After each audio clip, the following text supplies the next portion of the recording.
Hello, colleagues. Hello, colleagues.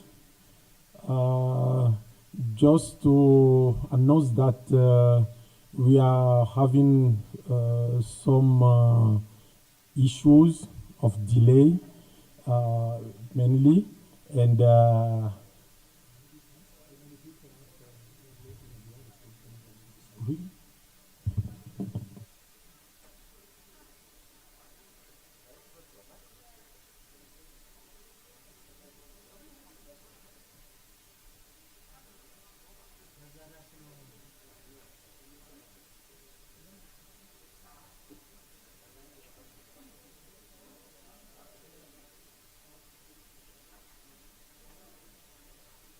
this is because the other session is called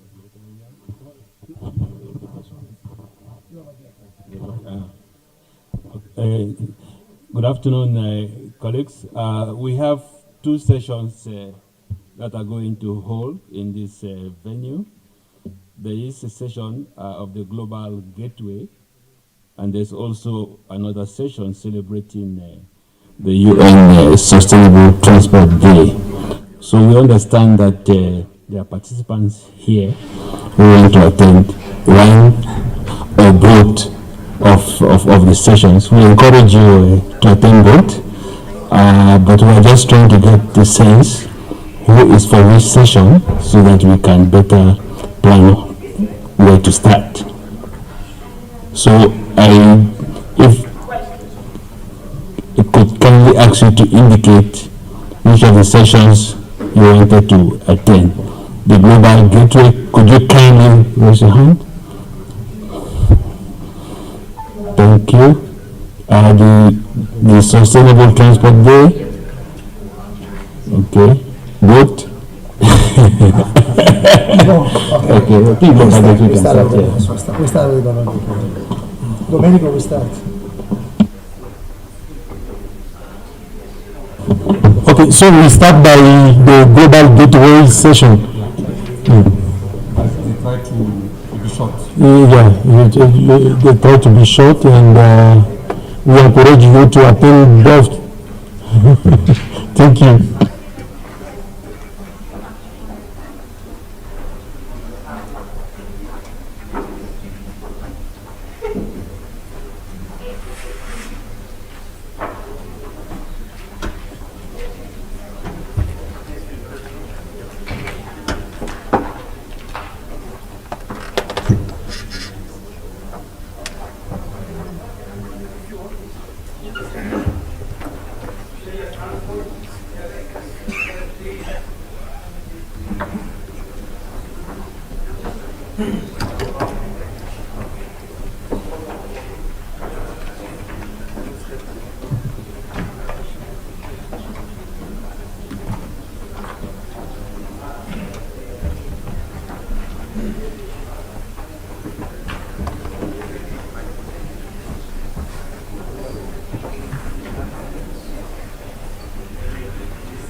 much for attending this session on the Global Gateway. We're going to present the Global Gateway investment package for Africa, in particular as far as the sector related to and covered by PIDA are concerned. And I think that I will explain a little bit what is the Global Gateway first, then my colleagues Claudia Boldrini and Fabio Di Stefano will move into the detail on how the Global Gateway is going to be implemented in areas related such as the transport and energy. And then we will have some, I would say, witness from the ground of people that is, I would say, in a way, implementing this project. The Global Gateway is the offer that the European Union is making to the world in terms of, I would say, how we can deliver on a joint vision on prosperity.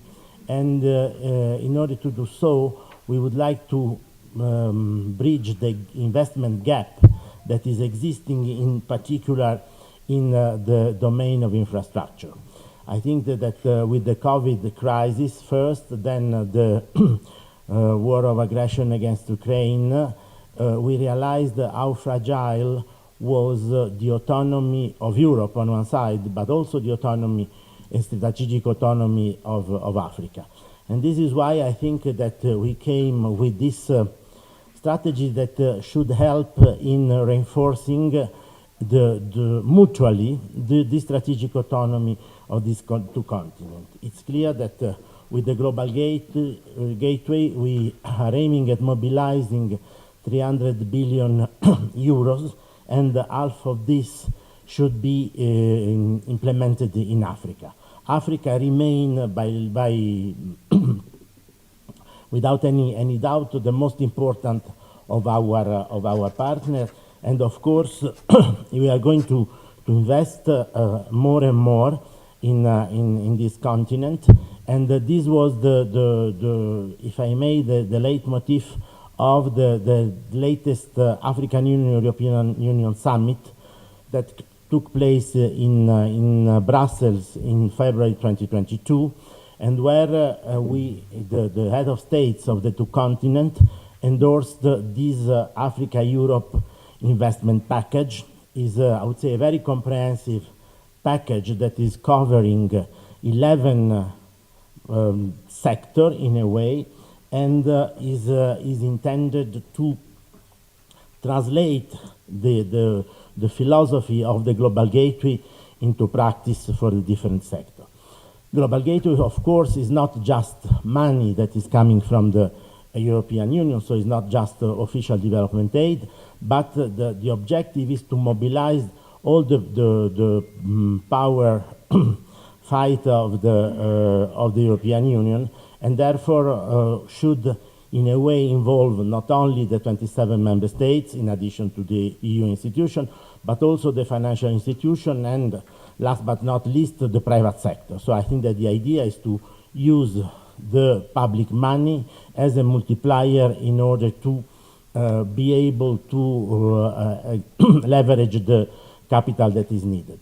There are few principles, of course. We are acting according a 360-degree approach, which means that we are not just doing the hard infrastructure, but we are having an approach that is considering all the other elements that are around an infrastructure project.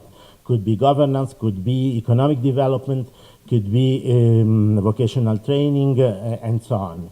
And the other, I would say, element that we found should be implemented because the size, the magnitude of the challenges is so big, is to act in a Team Europe approach. This would means that it's not just one actor, but we pull together the possibility that member states and institutions have in order to promote this strategy.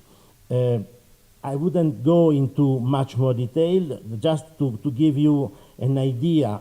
We defined more than 226 flagships that should give will represent in a way the point of the iceberg in terms of what we are doing in Global Gateway. And are implemented in Africa. So I think that definitely this is something that is happening, and Europe is walking the talk, if I may say. I think that this approach and this perspective is going to be continued in the coming year. You know that there is a change in the leadership, European leadership, and the mantra now is that in terms of Global Gateway, it should move from startup into the scale up, which, thank you, that means that we would definitely will have to meet our commitment. I would say that the investment priorities, you can see them that are on the screen at the moment. They are perfectly aligned with the priority of the African Union, and in particular with the Agenda 2063, and by definition with the PIDA as well. And I would say that I would stop here in the sense that the essential has been said. I understand that we have also to short a little bit the session, and I would pass the floor to Claudia first, Fabio first, sorry, to Fabio first, and Claudia then afterwards, in order to have, I would say, a clear example on how the Global Gateway is being implemented in concrete terms all across the continent. Over to you, Fabio. Thank you, Domenico. Good afternoon. So I will go through the two sectors of transport and digital, while Claudia will go through energy and water. So, and I will really try to be very brief, just to remind some main principles. So on the transport sector, our policy in Africa is to concentrate our financial and technical efforts on 12 Global Gateway corridors. For us, I mean, we have discussed yesterday in a session. We will talk about also smart corridors later in the second session. But I mean, what we basically want to do is to improve, to support African countries, regions, and the continent, the African Union Commission and AUDA-NEPAD in making corridors as the real backbones of the continental free trade area, to make them efficient, more clean, and multimodal. Our support is translated into investments on one side, and on the other side on soft measures support. So this is the map of the 12 corridors that the European Union has chosen out of the PIDA priority corridors. I hope you are all, or most of you, familiar with that one. Otherwise, I see that you are taking some pictures. Do it, please. 1, 2, 3. And then I move to the next slide. Sorry, no? Back?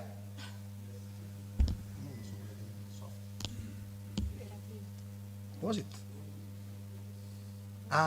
Exactly. Okay, maybe just as, yes, remind me, because we agreed to have a slide and I forgot. So when we speak about, I want to try to explain as much as possible. So support of investment means mainly in the transport sector blending. So we want to mix our grants, which are limited, with loans or loans from the financial institutions like the European Investment Bank, the French agency, KfW, African Development Bank, SDBA, BOAD in West Africa. But also, as Domenico was saying, we are more and more trying to promote investment from the private sector and combining also that this is in the transport sector is a bit more challenging, because when we speak about roads, we still believe that the public money is the most relevant. But when we speak about railways, maritime transport, inland waterways, maybe there we can mobilize also private investment. So this is an effort that we are doing a lot with our big European companies that are operating in Africa, but they want to operate more strategically to support also the political partnership between the two continents. And we have a number of support, soft support on trade facilitation along the corridors, but also road governance, in particular in supporting the tripartite agreements and the component of this tripartite agreement. As Domenico was mentioning, we have announced some big flagship, global gateway flagship in the transport sector. And again, it is a mix. It's not only project, the projects that you see there are not only projects financed by European Commission.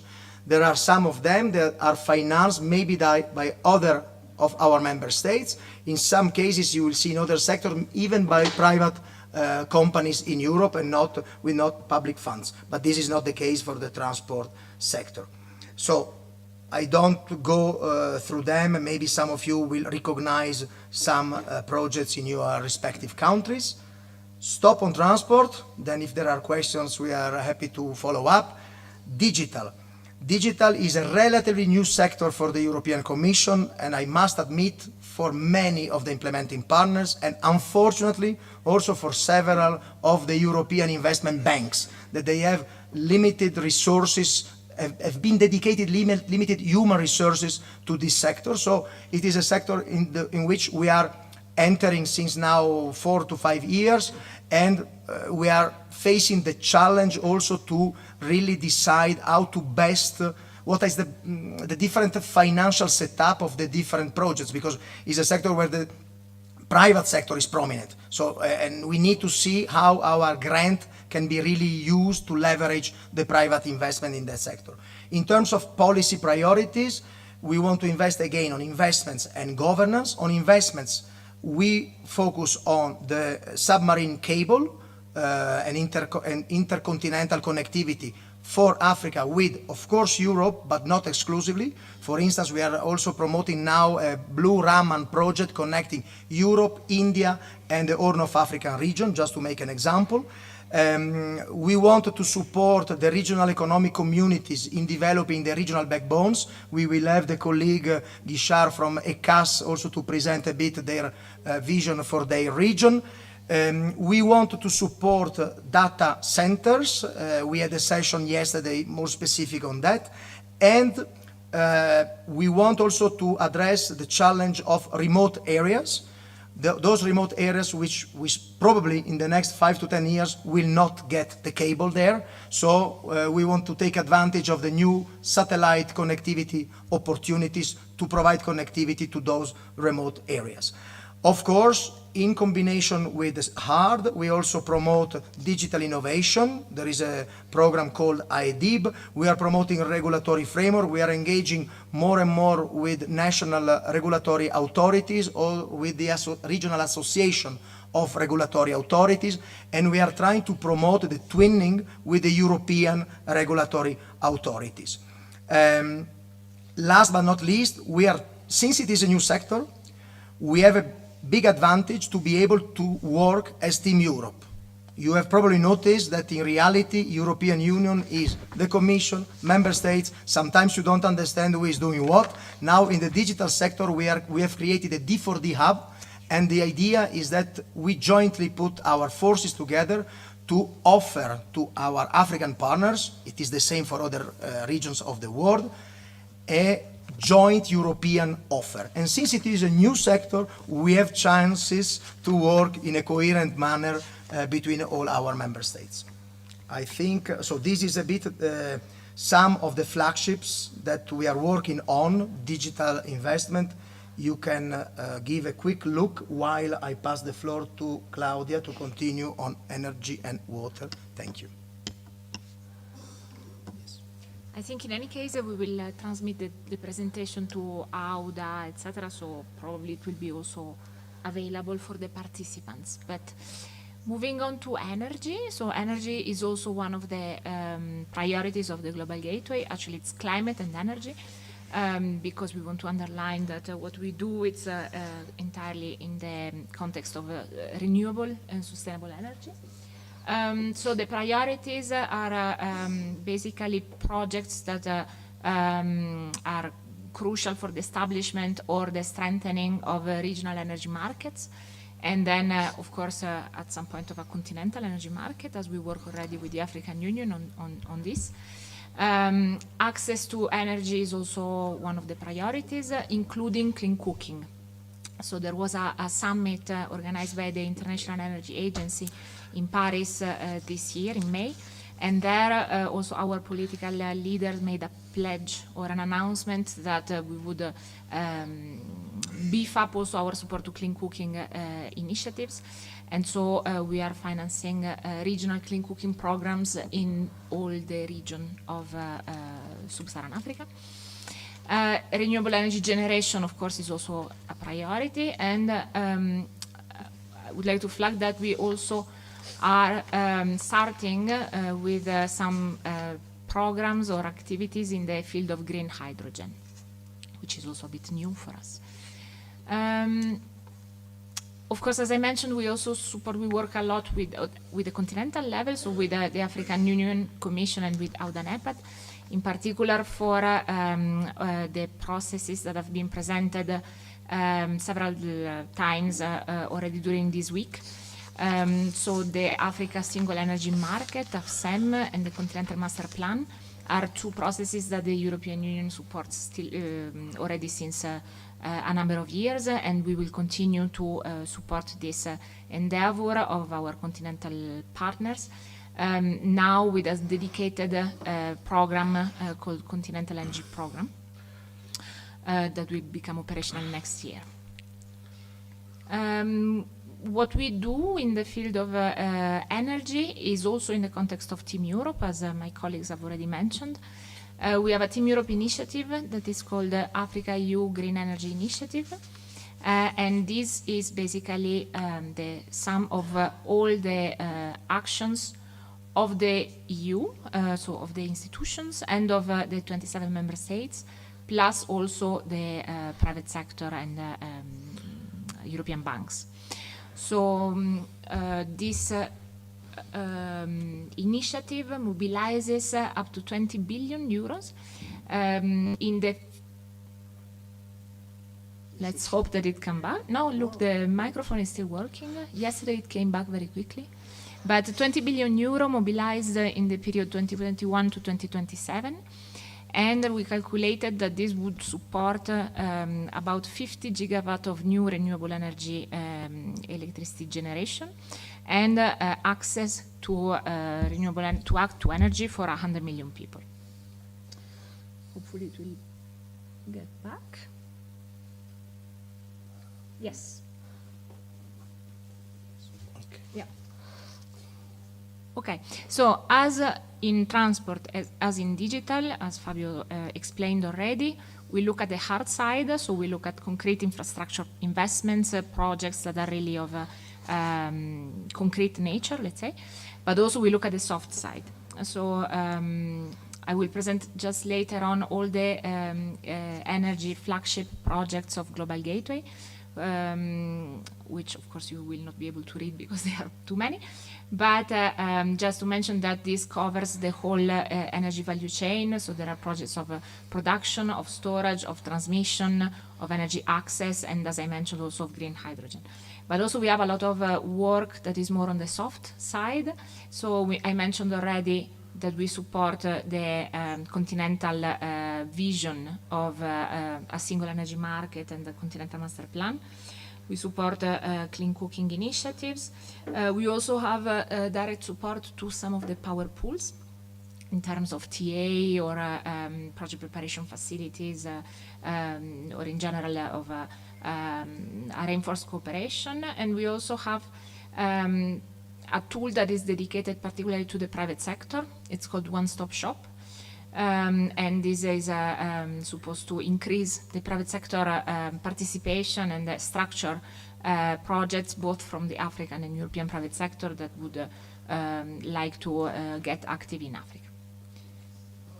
These are the flagships. They are 49, so they take 2 slides. I will not go through them, just maybe to mention a couple of projects. So I would like to mention the Zambia, Tanzania, Kenya interconnector. We will maybe also ask later the specialists from SAP to say a few words on this project.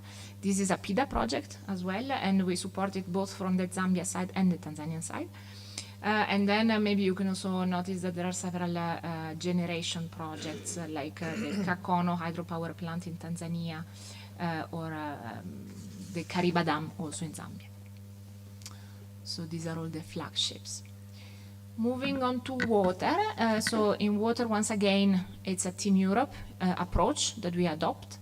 In particular, we have a flagship program. It's called the Team Europe Initiative on Transboundary Water Management in Africa. It is the EU plus 8 member states and the European Investment Bank that comes together, mobilizing more than 400 million euros for programs that are supporting transboundary water management. There was a session on that also yesterday where I spoke a bit about that. But yes, here you can see a bit, maybe just to mention the specific basins that we support. There is the basins of lakes Tanganyika and Kivu, where we work on the cooperation side and exchange of information, support systems, information support systems, etc., but also on issues such as circular economy or transportation on the lakes. We also support, we work, or we are preparing, let's say, projects on the Senegal River and Senegal-Mauritanian aquifer, on some basins in the SADC region, notably Okavango and the Zambezi, and on the Lake Chad. We also have programs in direct support of the continental institutions that work, that are active in water. So, of course, the African Union Commission, but also ANCAO, AUDA-NEPAD, the African Network of Basins Organizations, and also directly with some RECs. Maybe moving on, these are also the flagships that you will find in the Global Gateway flagships that are public documents, by the way, so you can Google them. But they are, of course, less than energy. It's a little bit more difficult to invest in the water sector, which, of course, is also something that we should address. But there are still a number of interesting projects, mainly in the waste water or solid waste treatment, and also in drinking water. Okay, I think this is the end of the presentation on the sectorial side, let's say. We have also asked a number of representatives to say a few words on how they see the cooperation already ongoing with the Global Gateway, or how this cooperation could be stepped up. Yes, okay. No, thank you very much. I think that both Claudia and Fabio gave you an idea of the array of project and subject and sector that Global Gateway is covering in the areas of the PIDA. As Claudia was saying, we would like to have also somebody that is from the beneficiary side. So I would pass first the floor to Mr. Girchard Tsangou, Director ICT of ECAS, that they can give us, I would say, his feeling about the Global Gateway in motion, if I may say. D'accord. Merci pour avoir invité la CEAC pour faire partie de ce panel. Donc, je me présente, je suis Girchard Tsangou, directeur des postes de télécommunications et de l'économie numérique. Donc, je vais me proposer de vous présenter un peu les activités que nous menons dans le secteur au niveau de la CEAC. Donc, au niveau de la CEAC, nous avons un document régional. C'est bon? CEAC, c'est l'une des communautés économiques régionales de l'Union africaine. Donc, c'est la communauté économique des États de l'Afrique centrale.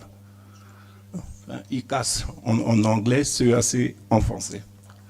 D'accord. Donc, au niveau de la sous-région, nous avons un document de politique qui est la politique régionale de l'édification de la société de l'information, mais qui va arriver puisqu'il y a l'horizon 2025. Donc, il y a des activités qui vont être menées pour se doter encore d'une nouvelle politique. Donc cette politique-là qui s'organisait autour de 5 axes stratégiques. Hein, il y avait mettre en place un environnement favorable à travers les réglementations. On a accompagné les différents régulateurs et les administrations qui sont en charge des TIC dans les États membres à mettre en place cet environnement favorable.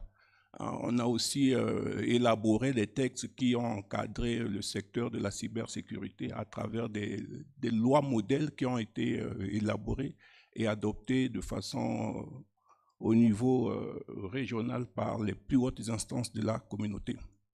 Donc, cette politique nous a permis de disposer de 2 programmes régionaux. Il y a un programme qui est de l'harmonisation des réglementations nationales qui a permis à travers ce programme-là, c'est là où nous nous sommes dotés de cet arsenal juridique. Et il y avait aussi un programme prioritaire, le programme de développement des infrastructures large bande. Hein, c'est ça qui nous a permis d'avoir un plan sous-régional que nous appelons le PAC 10, hein, le plan d'action consensuelle de déploiement des infrastructures de communication électronique, qui fait l'objet de la présentation aujourd'hui, parce que dans le PAC 10, nous avons 5 programmes. Le premier programme qui est le programme qui consiste à d'abord renforcer les dernières chambres d'interconnexion au niveau des États membres. Il faut les renforcer afin de les interconnecter avec les pays voisins. Donc c'est le premier programme qui est le programme de renforcement de ces dernières chambres d'interconnexion. Il y a le deuxième programme qui est l'établissement des lignes transfrontalières entre les capitales des États membres. Et ces lignes se font 2 à 2. Donc c'est un programme qui est en train de se dérouler parce que les États le font de façon bilatérale, même si nous voulons amener nos partenaires qui appuient ce projet à associer la CEAC dans la coordination de projets, dans cette coordination. Et il y a aussi le programme de développement des data centers, comme nous savons aujourd'hui. Les TIC, il y a des grandes recommandations, des grandes décisions qui ont été prises ces trois derniers mois au niveau mondial. À l'Assemblée générale des Nations Unies, il y a eu le parc numérique qui a été adopté. Et pour la première fois, à la COP29, il y a eu une déclaration sur les TIC qui a été faite il y a moins de mois là. Donc ça veut dire que les TIC commencent à occuper. Et nous, dans cette dynamique-là, nous nous sommes proposés au niveau de la sous-région, comme l'a annoncé Madame le commissaire, d'organiser un forum sur la transition numérique et l'intelligence artificielle. Parce que lorsqu'on parle de l'intelligence artificielle, ça veut dire qu'on fait de la manipulation des données. Si nous voulons acquérir ce qu'on appelle la souveraineté numérique, nous devons avoir le contrôle de nos informations et il faudrait qu'on puisse commencer par numériser nos administrations, stocker ces informations-là dans des infrastructures de stockage. Et pour ce faire, il faudrait qu'il y ait une réglementation qui puisse accompagner pour qu'il y ait l'interopérabilité entre ces différentes infrastructures. Et il ne faudrait pas que, je sais que je tire en longueur. Oui, en effet. Donc je vais terminer. Donc je termine juste. Donc on aura besoin de cet appui-là. Et là, je voudrais même ajouter que l'Union européenne a joué un grand rôle. Parce que à travers le projet PARGIRN, à travers le programme PARGIRN, qui est le programme d'action de la gouvernance des infrastructures régionales et nationales, l'Afrique centrale a bénéficié d'un appui d'un projet, le benchmarking des TIC en Afrique centrale. Donc c'est ce projet-là qui va nous accompagner au niveau de la CEAG de pouvoir élaborer notre stratégie de la transformation numérique. Et voilà ce que je pouvais dire. Merci. Okay, thank you very much. I think that was very interesting because it's a new sector. We are doing, in a way, some software action in this domain, and I think it's very important. But I would like, we have still two other, I would say, witnesses that could testify of how the Global Gateway is going to be implemented. I would like to give the floor to Professor Lievin Chirlwirwa, I hope that I beg your pardon on my pronunciation. Who is from the Northern Corridor Authority, and Professor. I don't dare to repeat your family name, so the floor is to you. Thank you so much. I'm called Professor Liévin Chiralurwa, Director for Infrastructure Development and Management within the Northern Corridor Transit and Transport Coordination Authority. We are based in Mombasa, and we bring together 6 member states, Kenya being the host country. The remaining member states are DRC, Rwanda, Burundi, Uganda, and South Sudan. As you might have noticed, the 5 remaining member states are landlocked countries which use the port of Mombasa for imports and exports.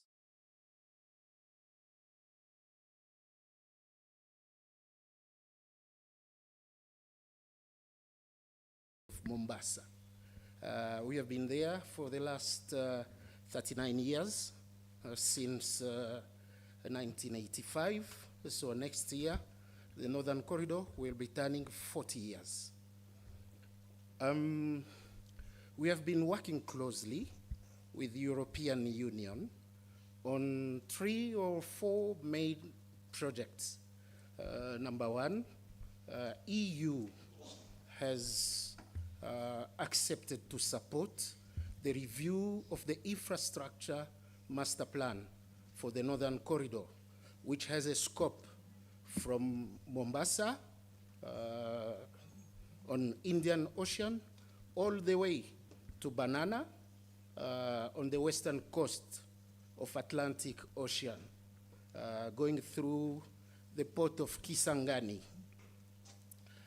So European Union agreed to support the review of the infrastructure master plan, for which we are very grateful. Apart from that, we have also been working with the European Union on environmental side, especially on green freight along the corridor. We have managed to bring in a consultant who worked on the port of Mombasa to look in what is related to pollution and to see how the corridor can become a green corridor. We have been also, with the support of European Union, bringing some drivers for training on eco-driving, and this has been done especially in Rwanda. So we really appreciate the support of European Union, but we still have more to discuss and also to work together. I have seen in the presentation that has been made that there are some soft infrastructure which can be done together, especially in terms of a database. We have just conducted some campaign in terms of road safety, and the whole region needs to have a database in terms of road crashes. We are trying now to recruit a consultant, but we will need the support to implement the database itself. And we hope that we can work on this with the European Union. I think with that said, I thank you so much. We are ready as Northern Corridor to continue collaborating with the European Union, and we hope we still have enough to do together. Thank you. Okay, thank you very much. And I think that is important to have your contribution that is showing that a corridor is not just a line from A to B, but is plenty of other activities that are around, including the fact of greening, of being sustainable, of, I would say, allowing not only the goods to move, but also to the people that is around the corridor to develop and profit from this economic activity. I would like now to pass the floor to the specialist engineer Crispin Kaongo from the Southern Africa, Zambia, Tanzania, Kenya Power Pool Interconnector. Please, Mr. Kaongo. Sorry, I was looking Thank you. on the wrong direction. Over to Sure, you. and I'm here. Thank you for giving me the floor, and on behalf of the SAP-PAU, the Southern African Power Pool Project Advisory Unit, I'm glad to share a little bit of information on the Zambia-Tanzania Kenya Transmission Interconnector, and specifically the Zambia-Tanzania section. This is the section that lies on the territory of Zambia. Basically, the ZTK, to start with, is it's a project that was proposed to interconnect the two power pools, but at the same time to interconnect the two countries, Zambia and Tanzania. But of course, the entire project itself interconnects Zambia, Tanzania, and Kenya, therefore integrating the two power pools, the two electricity markets. So what is the status of the project to date? What has happened is that the government of Zambia, and also through the National Power Utilities ESCO, have sealed a loan agreement with the World Bank. Of course, there's a grant facility that is coming from the EU through the, I think, Global Gateway Fund to support or to de-risk that particular investment. And what is happening right now is that procurement of an EPC consultant, a contractor that is done, or procurement of an owner's engineer who's going to be supervising basically the EPC. That one is also been closed. And we're hoping that by the first quarter of next year, we should be able to see issues to do with factory acceptance issues, review of designs, and basically the commencement of the construction of the interconnector. How is this interconnector beneficial to the region, to the two power pools, and basically to that part of Africa, or the Southern African power pool? Basically, this interconnector will bring in 500 megawatts transfer capacity. That is for phase one, because the project is divided in 3 phases. There's phase 1, phase 2, phase 3. Phase 2 will also involve HVDC. Phase 1 currently is HVAC at 330 on the Zambian side, 400 kV on the Tanzanian side. So this is the project that will take place. According to the tender packaging, there are 3 lots. The first lot is to do with the transmission line. The transmission line between Pensulo, the interconnection point deep in the central part of Zambia, Pensulo to Mpika. The second lot is Mpika Kasama, and the third lot is Kasama Nakonde. In fact, there are 4 lots. Then the last lot is to do with substations. The substations at Mpika, the substations at Kasama, and the substation at Nakonde. It's unfortunate I don't have the map. If I prepared enough, I would have been illustrating what I'm talking about. But all in all, we are seeing a situation that with this interconnector coming in around the second quarter of 2027, it will contribute to alleviation of the energy deficit that currently Zambia, and in particular the region, is experiencing due to the drought situation, and of course other factors to do with old generation fleet within the power pool. Overall, all in all, in the Southern African power pool, the energy deficit is around 5 gigawatts.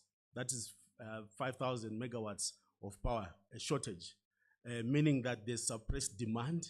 There's lost opportunity to spur industrialization, to spur the economics of those countries. But in particular, like for Zambia, the deficit sits around 800 to 900 megawatts. So the coming in of this interconnector by 2027 will alleviate the shortage, and with support, of course, from the EAPP and from all those generators that are sitting and that are spread across the EAPP region. So I think that is the brief on the ZTK. But other than that, maybe to touch on your presentation on the energy aspect of your objectives. I've seen that you also posted the Kolwezi Solwezi.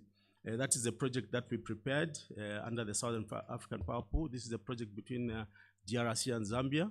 and we concluded it. And right now we know that the FDB is fronting that project to try and structure it and close it and take it and find investment so that we can actualize that project. The EU also is supporting us on the Malawi-Zambia transmission interconnector. This is a project that is currently ongoing. It's undergoing preparation. The interconnector itself will be a 400 kV interconnector from the Malawian side at a substation called Nkoma to the Zambian side at a substation called Chipata West Substation. The interconnector will be about 192 kilometers long to be operating at 400 kV. Right now, as of 6 November, we delivered a pre-feasibility study report. And what is ongoing on that project is that we are now carrying out LiDAR surveys, geotechnical surveys. This is under the full feasibility studies. And we are hoping that by mid next year, we will have delivered a full feasibility study complete with conceptual designs and a project information memorandum. Other projects where you probably you see opportunities are projects that we are working with FDB and NEPAD, IPPF, the Benz hydropower plant transmission lines.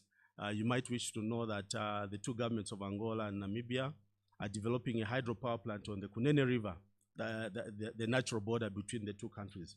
And our role as SAP, we are preparing a bankability case for the transmission lines that will integrate and evacuate this power to the markets. And we are receiving support on the technical feasibility study from NEPAD and from the environmental and social impact assessment side from SWED Fund. So I forgot to mention that on the Malawi-Zambia, actually on the technical side, it's the EU, and on the environmental and social aspect side, it's a SWED Fund that are supporting us to prepare that project and prepare it for investment. Yeah, so there are several opportunities. Another project that you would look at is the Mozambique-Zambia Transmission Interconnector. This particular project, the feasibility studies are complete. They were done in 2022, but because of lack of funding, we couldn't proceed to do the tender documents and finalize on the technical specs. We have the design, and we were hoping that through a World Bank support, we were going to achieve that, but it seems that the World Bank support will be late, so we are calling upon you to step in and probably provide that assistance so that we can complete preparation of that project and float it for investment on the market. And this project is particularly bankable because it's anchored on the Mozambique energy development strategy. You might be aware we have the Mpandankua hydropower plant, 1,500 megawatts. We have several other projects. And then with the coming of this project, we'll be able to evacuate power from the Mpandankua and even the existing the hydropower plant on the Zambezi, HBC, that will evacuate power to the markets in the north, Zambia, DRC, and the like. So I can go on, but all in all, we have opportunities in Southern Africa. And what would appeal in closing is that we also need that technical assistance to be able to strengthen the Southern African Power Pool Project Advisory Unit, to be able to facilitate energy project development and investment in that part of Africa. Thank you very much. So thank you very much. I think that this is the best example to show that if we want to achieve an Africa single electricity market, we have to go through different steps, including the interconnection, but also the generation of new energy and so on. And I think that definitely you presented the opportunities for investment for the future that are definitely on our radar screen. I would say that if times allow, we can have 5-10 minutes for question from the floor to the panelists, if I may say. So I would open the floor. Maybe we have question, and okay, you can introduce yourself and also tell to whom the question is directed. Thank you very much. Maybe if you can use one of the microphones that are, sorry, but we have not the microphone moving around the room. Okay, thank you. My name is Tabi. I am from Granville Energy in South Africa. I see a lot of emphasis on the energy side. They talk about supporting energy infrastructure in Africa. As a developer and also manufacturer, one of the biggest challenges we find is supply chain. We have to source components from outside of Africa. The implication is obviously delayed lead times when it comes to projects, as well as cost overrun, and sometimes just lack of cost visibility. What is the emphasis on manufacturing or supporting manufacturing infrastructure for renewable energy components on the continent? Thank you. Okay, you can take 3 questions and then we move to the answer. There is somebody there and then.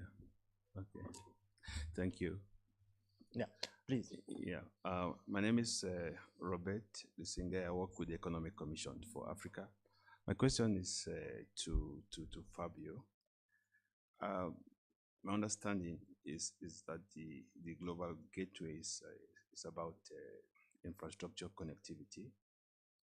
That's why I see it very linked to PIDA as well, because here we're talking about regional projects at PIDA. But when I look at the details of some of the projects, especially in the energy, I see local, even sub-national projects in the list of those highlighted as priority. Is it that you've expanded the scope of Global Gateway beyond regional connectivity projects per se? Okay, thank you. Then we have okay. Bonjour, merci beaucoup. C'est Mamadou Dia, directeur des transports ferroviaires du Sénégal. Je sais que les exemples qui ont été montrés tout à l'heure, le secteur ferroviaire ne fait pas partie des secteurs qui ont été appuyés par ce projet, mais ma question c'est aujourd'hui quelles sont les possibilités et les ouvertures. Vous avez parlé tout à l'heure que vous laissez le ferroviaire au secteur privé européen qui appuie. Bon, c'est comme ça que vous l'avez libellé, mais comme on sait qu'aussi c'est le secteur ferroviaire, c'est l'un des parents pauvres au niveau de l'Afrique, où les appuis sont les plus nécessaires, mais malheureusement, les instances sont tellement lourds que c'est difficile pour les États de les supporter seuls. Et qu'aujourd'hui, c'est par rapport à l'adaptation au changement climatique, par rapport à la lutte également contre les gaz à effet de serre, le transport ferroviaire est le secteur qui permet de mieux lutter aujourd'hui contre le réchauffement climatique, et quelles sont aujourd'hui les possibilités futures qui pourraient s'offrir au secteur ferroviaire pour pouvoir bénéficier également de ces appuis. Okay, thank you very much. We have a last question over there, please. Oh, my name is Regan Kiaka from LAPSET Corridor Development Authority.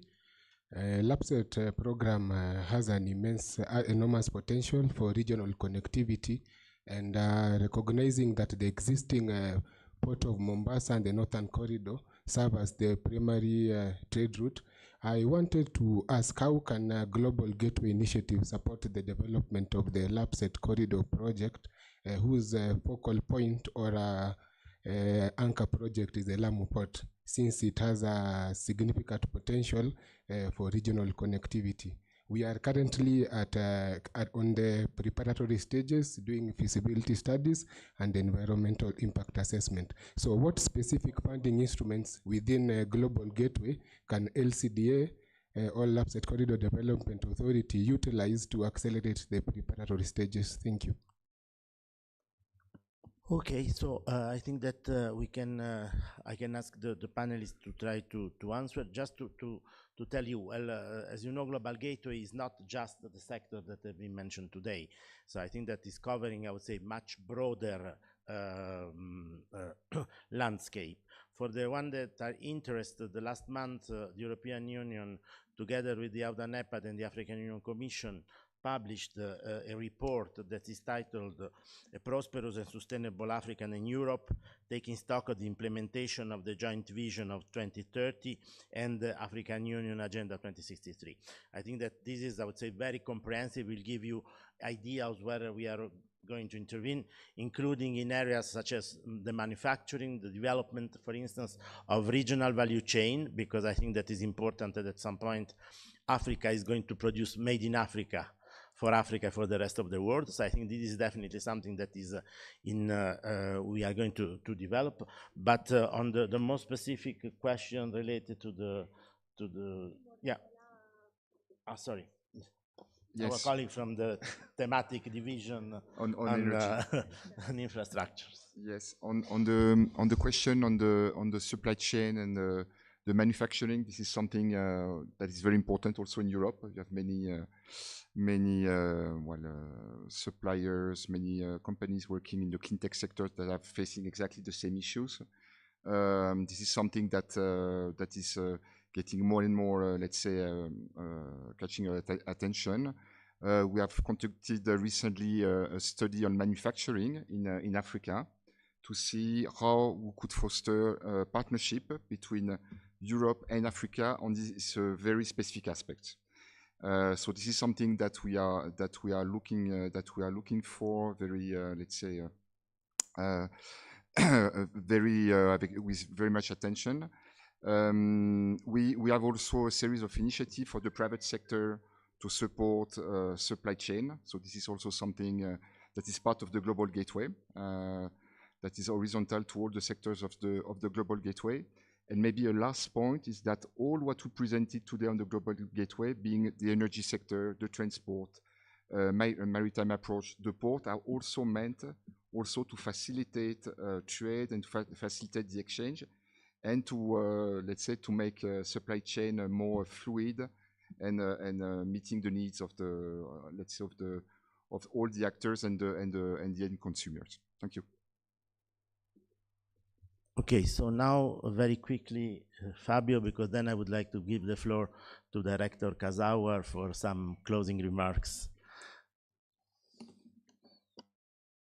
Yes, thank you. I will try to address I think I have 3 questions. So maybe starting from front here, the question from UNECA. So it's a tricky question in the sense that our support goes to regional priority. Then there are differences between sectors because, of course, so our main support is for regional, let's say, projects, but it's not the right way, right? So when you have a corridor, you can have projects along the corridor which are national. But sometimes you have a regional project like one highway, one railway line. So indeed, you will find also 100% national program that from our perspective, they contribute to a regional vision. But there are some exceptions. When you, for instance, when you give connectivity in a remote area, that is not a regional one. But we are contributing to the connectivity of people in Africa. So, or maybe when you do an off-grid electricity production is not regional. So indeed, Global Gateway is also these kind of projects, but the main entry point is to support the regional integration between countries. The second point, I'm very sorry that I didn't show any investment on railway because, as you are correctly saying, more and more the European Union wants to invest in relatively new, more clean transport modes. So railway and water transport. Railway, I can already mention because I had a few minutes to look for projects. So we are going to engage on the Lobito, new greenfield line. We are going to support the Abidjan-Ouaga rehabilitation, but we also have already with the Agence Française de Développement, we are working on the Cameroon Belabo-Gaoundéré railway, sorry, I don't know them, la Transgabonaise, and also the Ressano-Garcia railway upgrade in Mozambique. So yes, we are engaging and we want to engage more. Now the question is there, we want to bring our European companies that are expert of railway development in Europe to bring their expertise. And the big challenge, elephant in the room, is that our means are limited. So now Africa, rightly so, wants to go towards new greenfield, very expansive standard gauge railway. We are there, but alone we will not be able to take one new greenfield program. Like Lobito, it will necessitate the effort of many partners. So yes, it is something on which we want to intervene more and more. LabSet, and last point, we discussed yesterday with your colleagues. To be honest, LabSet is not part of our 12 corridors. Nevertheless, now these are the 12 corridors in which we want to concentrate now. If we are discussing about feasibility studies, as it is the case for you, we can have other indeed source of financing. I have already shared my business card with your colleagues, and we will go for a detailed. Thank you very much. So, some final words Just by a small addition. Director. Sorry, I just wanted to respond to the ECA question on priority projects. I wanted to say that for the SADC region, all our projects are priority because they respond to the SADC energy strategy. We are trying to make sure we connect all those non-operating members such as Angola, Tanzania, Malawi. The second part, we want to relieve transmission congestion on the existing transmission network. The third one, we want to connect new generation plants. The fourth one, we want to increase access. And the last one, we want to decarbonize the sector. So they're all priority. Okay, thank you very much. So please, Director Kazawa, for your final words. Thank you very much. Thank you very much. And maybe we should take this opportunity to thank our dear colleagues from the European Union for sharing with us on the Global Gateway. It's a very good initiative, provides the much needed resources we need for our infrastructure development within the continent. I wouldn't wish to repeat what they have said, but we'll just take note from the questions which were coming from the floor and maybe make some 4 quick points. One, and this is, addresses the question which my dear brother Director Robert asked. We will need to look to see that the projects being supported through the Global Gateway initiative, as much as possible, align to the continental and the regional priority projects. We cannot dictate to our member states, what should be their priorities, because eventually some of these projects are implemented in the form of loans or any other forms of financing mechanism.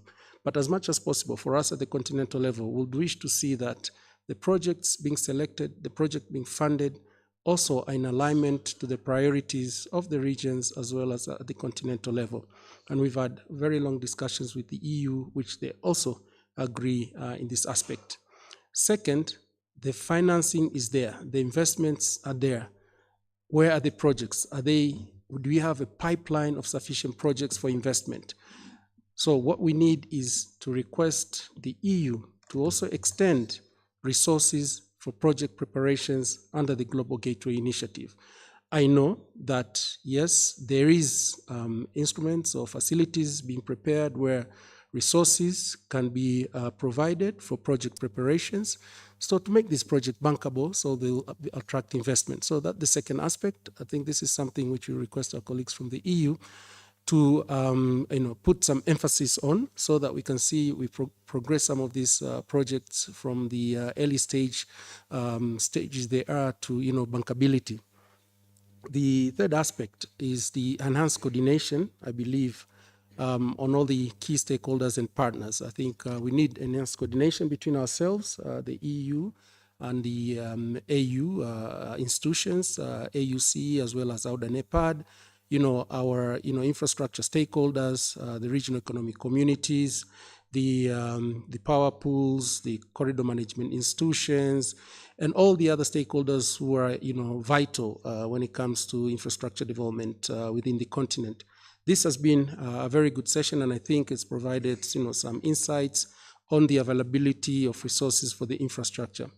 But lastly, maybe it's what the point Fabio mentioned, it's about partnerships.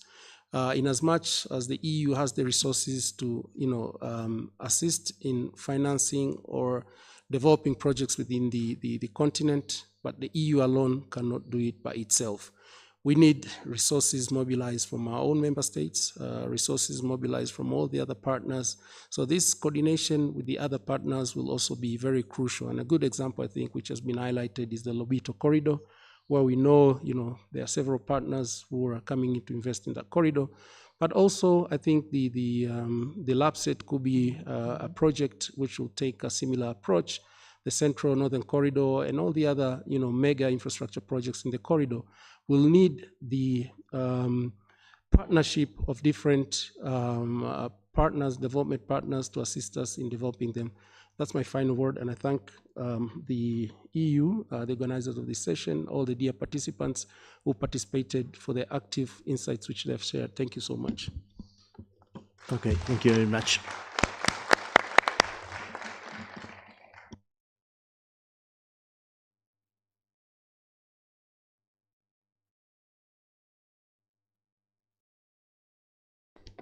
So we kindly urge all participants to stay and celebrate the Sustainable Transport Day with us.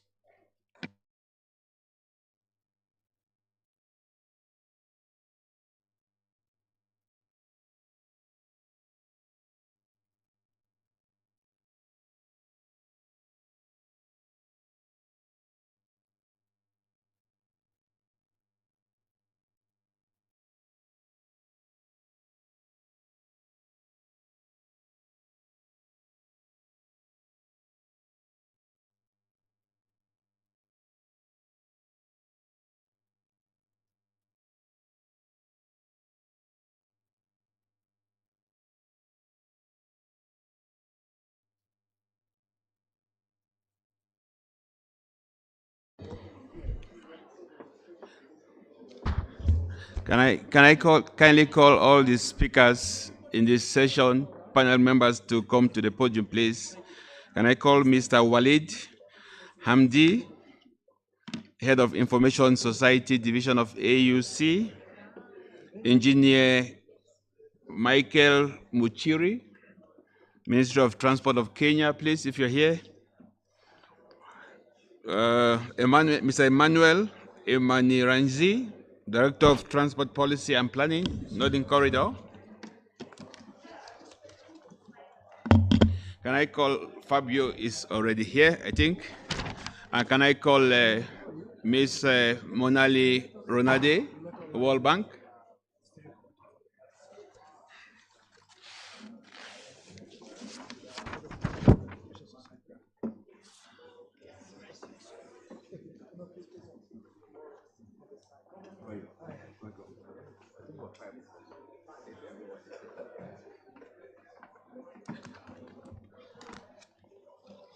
Yeah, please.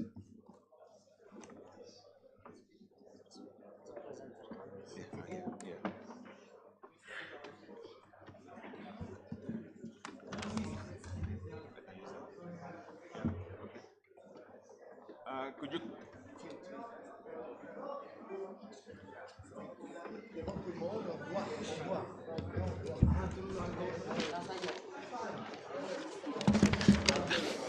Can I call on us to kindly take our seats, please? To get the attention, it's not going to be easy. I'm happy that they're still staying.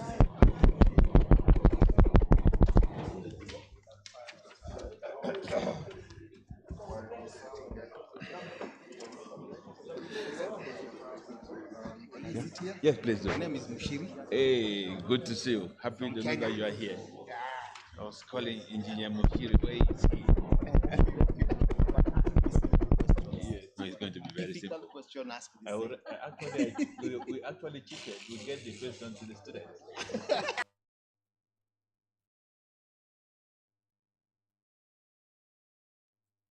Please, let's be seated. I just want to make sure that I have all the esteemed panelists on the podium.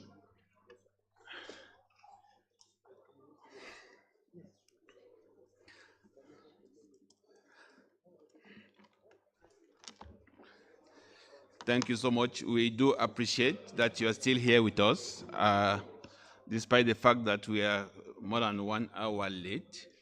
Shows how dearly you hold issues related to sustainability. This session is organized by the United Nations Economic Commission for Africa. My name is Robert Singe. I'm the Director of the Technology, Innovation, Connectivity and Infrastructure Division of ECA. We want to thank all the panelists for joining us.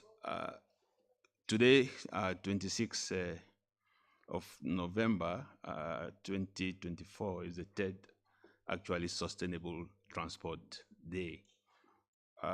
It is a package of measures that came through a United Nations resolution that also includes the third Global Conference on Sustainable Transport, and includes also a declaration of a decade for sustainable transport from 2026 to 2035.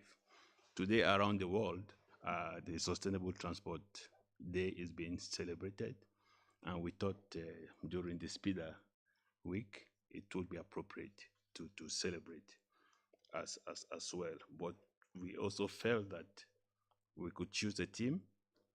Basically, we want to see how digitalization could help us in our move towards sustainability of transport sector in Africa. So I have a short presentation to set the tone. I will be very quick because I'm aware that we are really behind time. This is just some milestones to show that the whole discussion on sustainability did not start today. 1992, we had Agenda 21. It was an action plan for sustainable development. We also had protocols like the Kyoto Protocol 2005. This was about commitments to reduce emissions. We have the Sustainable Development Goals with targets related to transport, sustainable transport, target 11.2, target 3.6, which is about reducing road injuries and deaths by 50% by 2030. But this is just to show you that the whole idea of sustainability did not start with this celebration. Now, we just wanted to highlight some challenges in Africa's transport sector, but this brings out basically the different dimensions of sustainability: economic, social, and environmental. Obviously, we've been talking about poor connectivity. PIDA seeks to address that issue. Initiative like the Global Gateways related to connectivity as well. This, of course, has poor connectivity. Poor quality infrastructure has implications for cost of transport and implicitly for doing business on our continent. We also do have negative or externalities related to pollution, traffic congestion, and so on and so forth. These are all issues that we will be addressing during the decade. Now, I already mentioned the UN resolution that basically deals with three issues: the celebration of the Sustainable Transport Day that we are doing here now.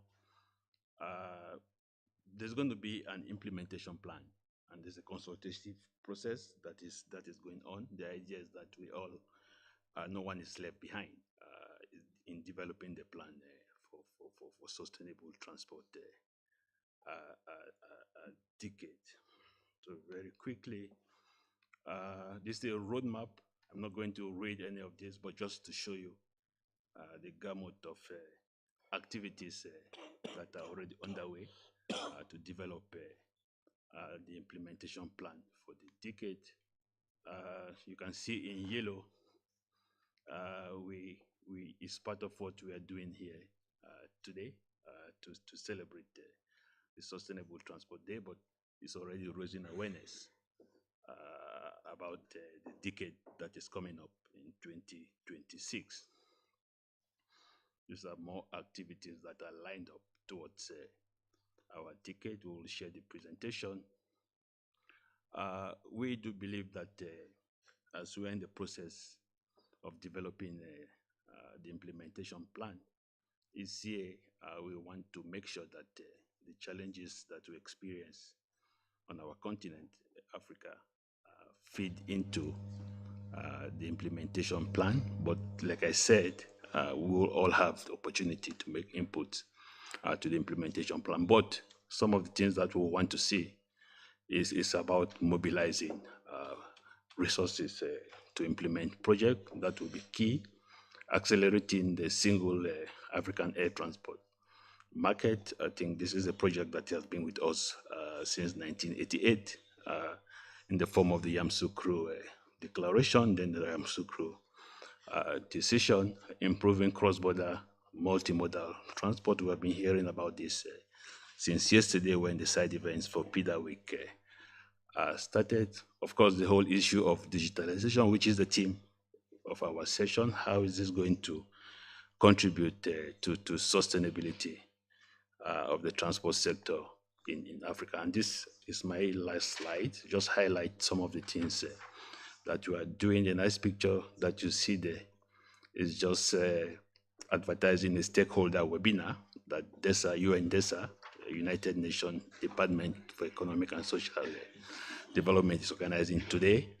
I've been attending about one or two other events, making presentations and sending out messages to celebrate the ticket. ECA in January next year, 14-15, we're going to have a workshop here in Addis Ababa where we will be discussing further. And you could see also there's a website, there's a link where you can go into and make inputs towards the implementation plan. This will be open up till 10 January 2025. So that's as way of introduction, but I think we move now to the very interesting part of our celebration, where our panelists would step in to provide insights into some interesting questions. So if I start with Walid, you are the head of Information Society Division of the African Union, so you are our host today.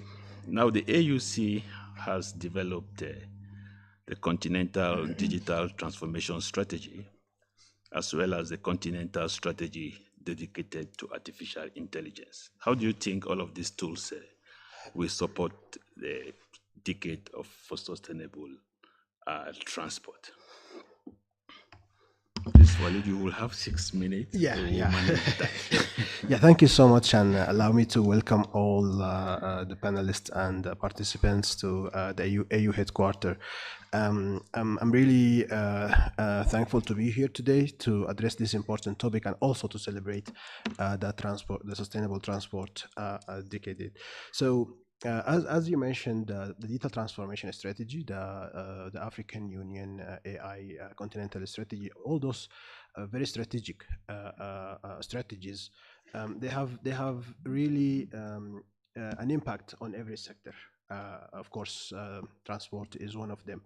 So the impact is significant because those strategies, they are leapfrogging in harnessing the technology to achieve sustainable development goals, to achieve Africa Agenda 2063. So it's very important to understand how to integrate all these technologies in the transportation sector. It will allow us to foster innovation, efficiency, resilience in across all the transport systems across the continent. So our work can be very clear in the following areas. So enabling smarter infrastructure development.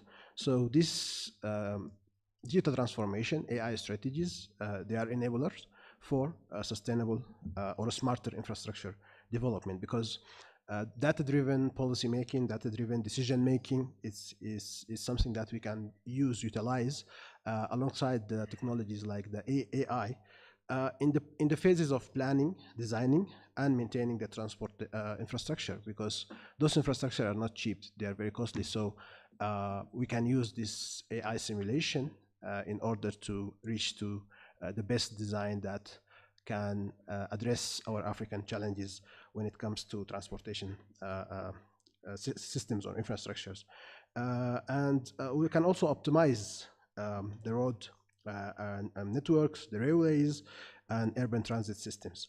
The second area where these strategies are very clear, the impact of them are very clear, is to enhance the mobility and accessibility. Now, today we are not just focusing on one means of transport. In every day, we can use 2-3 different means of transport, from car hailing application, light train systems, and also aviation. So this ride-sharing application, AI-powered traffic management systems, and real-time public transport tracking can improve the user experience for our citizen, and also reduce the conjunctions and emissions. Of course, this is also related to the discussion we had before this about the energy and emissions and the green hydrogen. So this solution can support access, ensuring that communities are served and benefit from the sustainable transport. The third aspect is to drive green innovation, which is very important. Digital transformation and AI creates opportunities to accelerate African transition to cleaner energy, especially in the transport sector.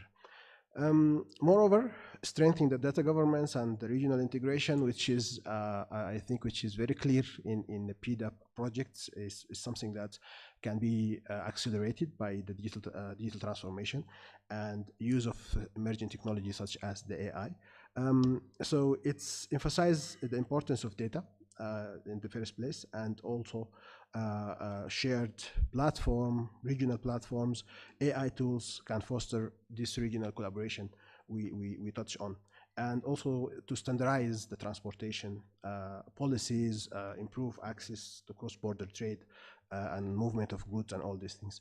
The last point is to promote resilience and adoption, because as I mentioned, the digital transformation strategy, the core of it, of course, the use of emerging technology, it's critical to building resilience. And now we are facing climate change kind of like challenges. So predictive analysis can identify vulnerables and vulnerabilities in transport network, let's say, while simulations that powered by AI can inform this climate resilience design for the transport networks, and these technologies can enable Africa to adopt more resilient transport system and also be future proof. Thank you. Thank you. Thank you so much for those insights, use of AI for design, construction, maintenance, traffic management systems, optimizing networks. I think those were very clear insights on how one could use AI for sustainability of the transport sector. Let me now move to Engineer Muchiri. You work with the Ministry of Transport of Kenya, and we know that Kenya is making rapid progress in the use of electric vehicles. Could you elaborate on Kenya's policy on for e-vehicles and how this could contribute to sustainability of transport sector in the country? You have 6 minutes, Engineer. Thank you, Session Chair. Let me start by appreciating the initiatives all over Africa when it comes to transition from fossil fuel vehicles to electric vehicles, and even to other cleaner energy solutions. Here we are in Ethiopia, Republic of Ethiopia. They made certain declarations in statute law and in regulations. In some cases, they even banned outright importation of certain types of fossil fuel vehicles. Others, they gave moratoriums over a limited period and things like that. A country like our southern neighbor, Tanzania, not unlike Kenya, which did a fossil fuel diesel electric standard gauge railway, Tanzania went straight to electric railways. And other countries like Rwanda were ahead of us when it comes to two-wheelers, the motorcycles on electric mobility. So in the case of Kenya, why the direction to start with a policy document? But allow me to answer first. Why even electric vehicles in the first place? 3 reasons. Number one, electric vehicles from a climate perspective.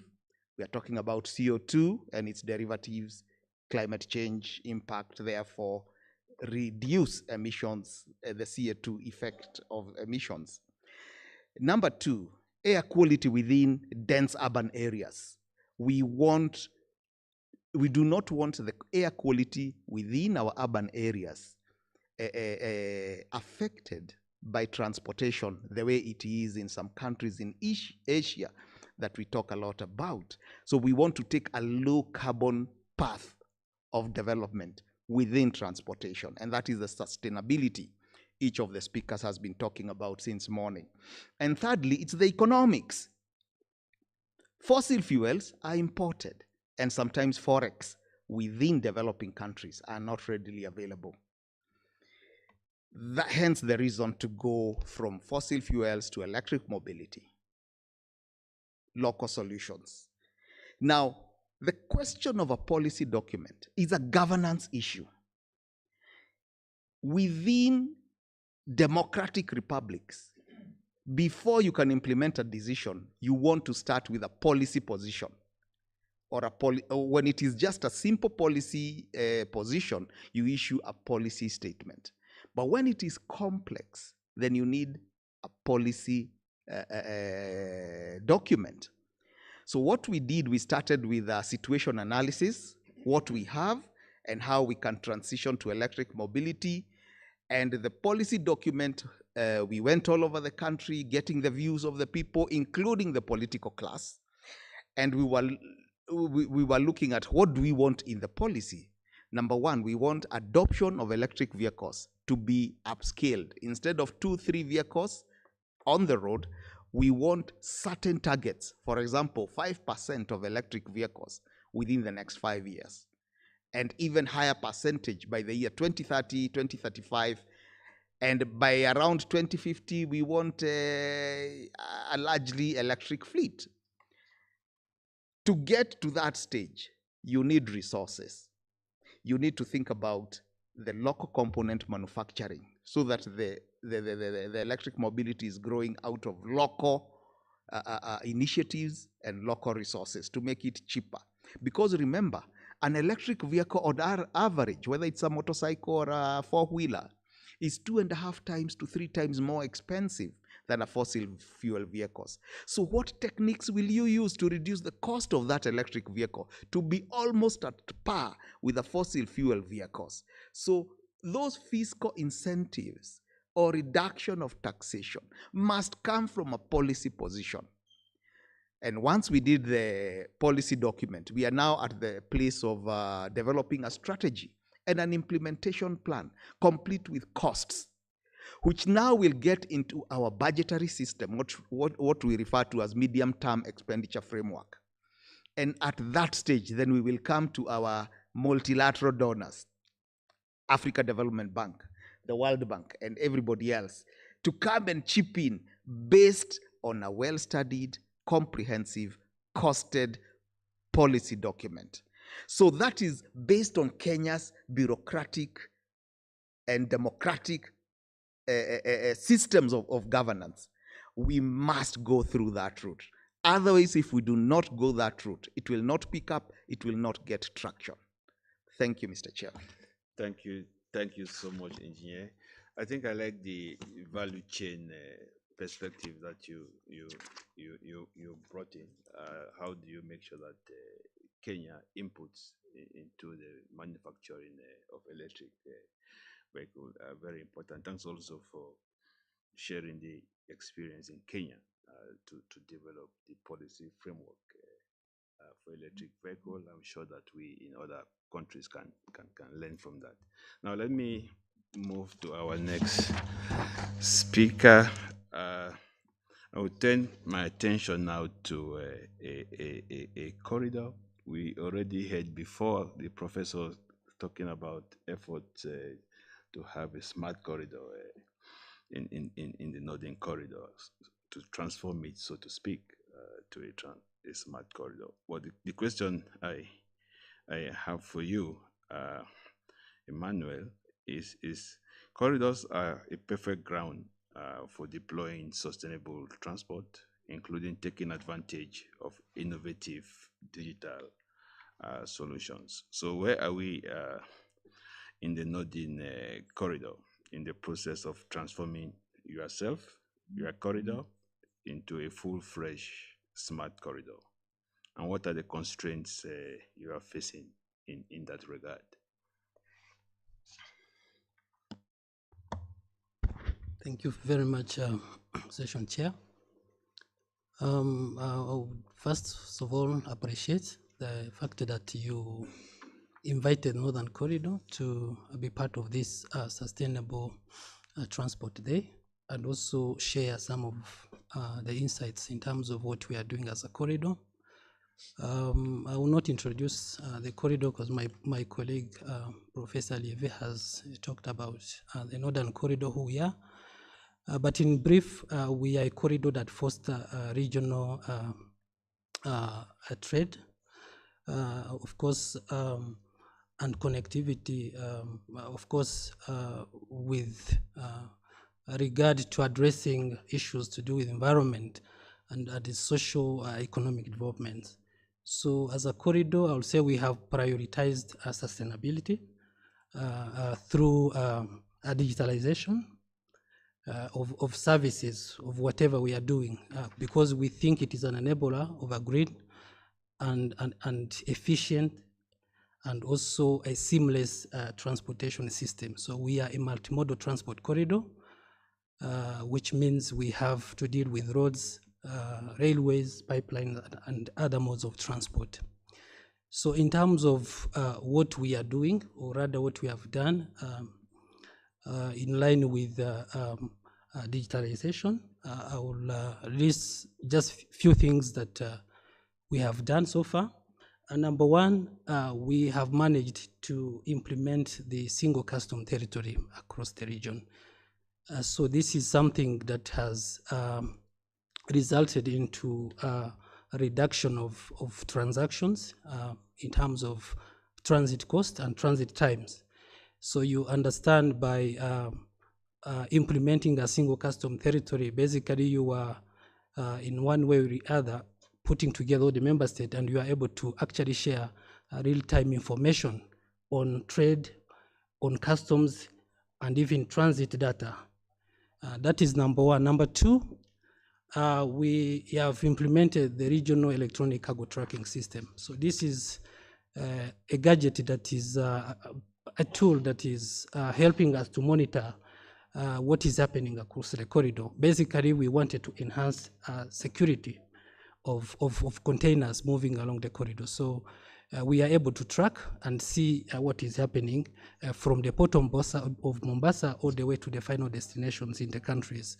So we believe that is also something that has brought in a lot of changes in terms of security and even transit times.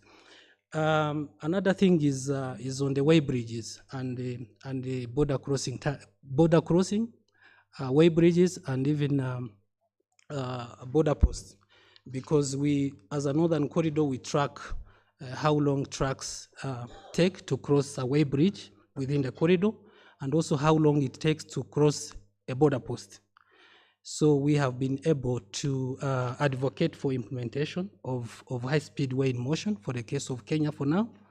And because of that, we have been able to reduce on the delays that the trucks used to take as they cross at the way bridge. Because we monitor the axle load control as a part of the East African community. We want to make sure that our road infrastructure, we avoid a premature destruction of our roads. So on the border post again, when you go to the northern corridor, you'll find almost all the borders are actually one-stop border posts, which means the digitalization aspect is also considered there, which means we have also been able to reduce on the border crossing time. Currently, we are doing less than 20 minutes to cross from Malaba border. Malaba is the border between Uganda and Kenya, and less than 20 minutes at Busia border. So we are able to track and see the changes before and after in terms of what is happening. Something else that we have been doing as a northern corridor, we run a transportation observatory system. So this is an online portal which can be accessed by anybody, and this is basically a tool that we use to monitor and evaluate the performance of the corridor. So this has several components, and of today we are currently enhancing the system by integrating different components. What we are doing now, we are integrating a mission tracker. As a northern corridor, we had a green freight strategy that my colleague talked about. We are implementing the Northern Corridor Green Freight Strategy 2030. And as part of that, we have an emission tracker for the corridor, which we are now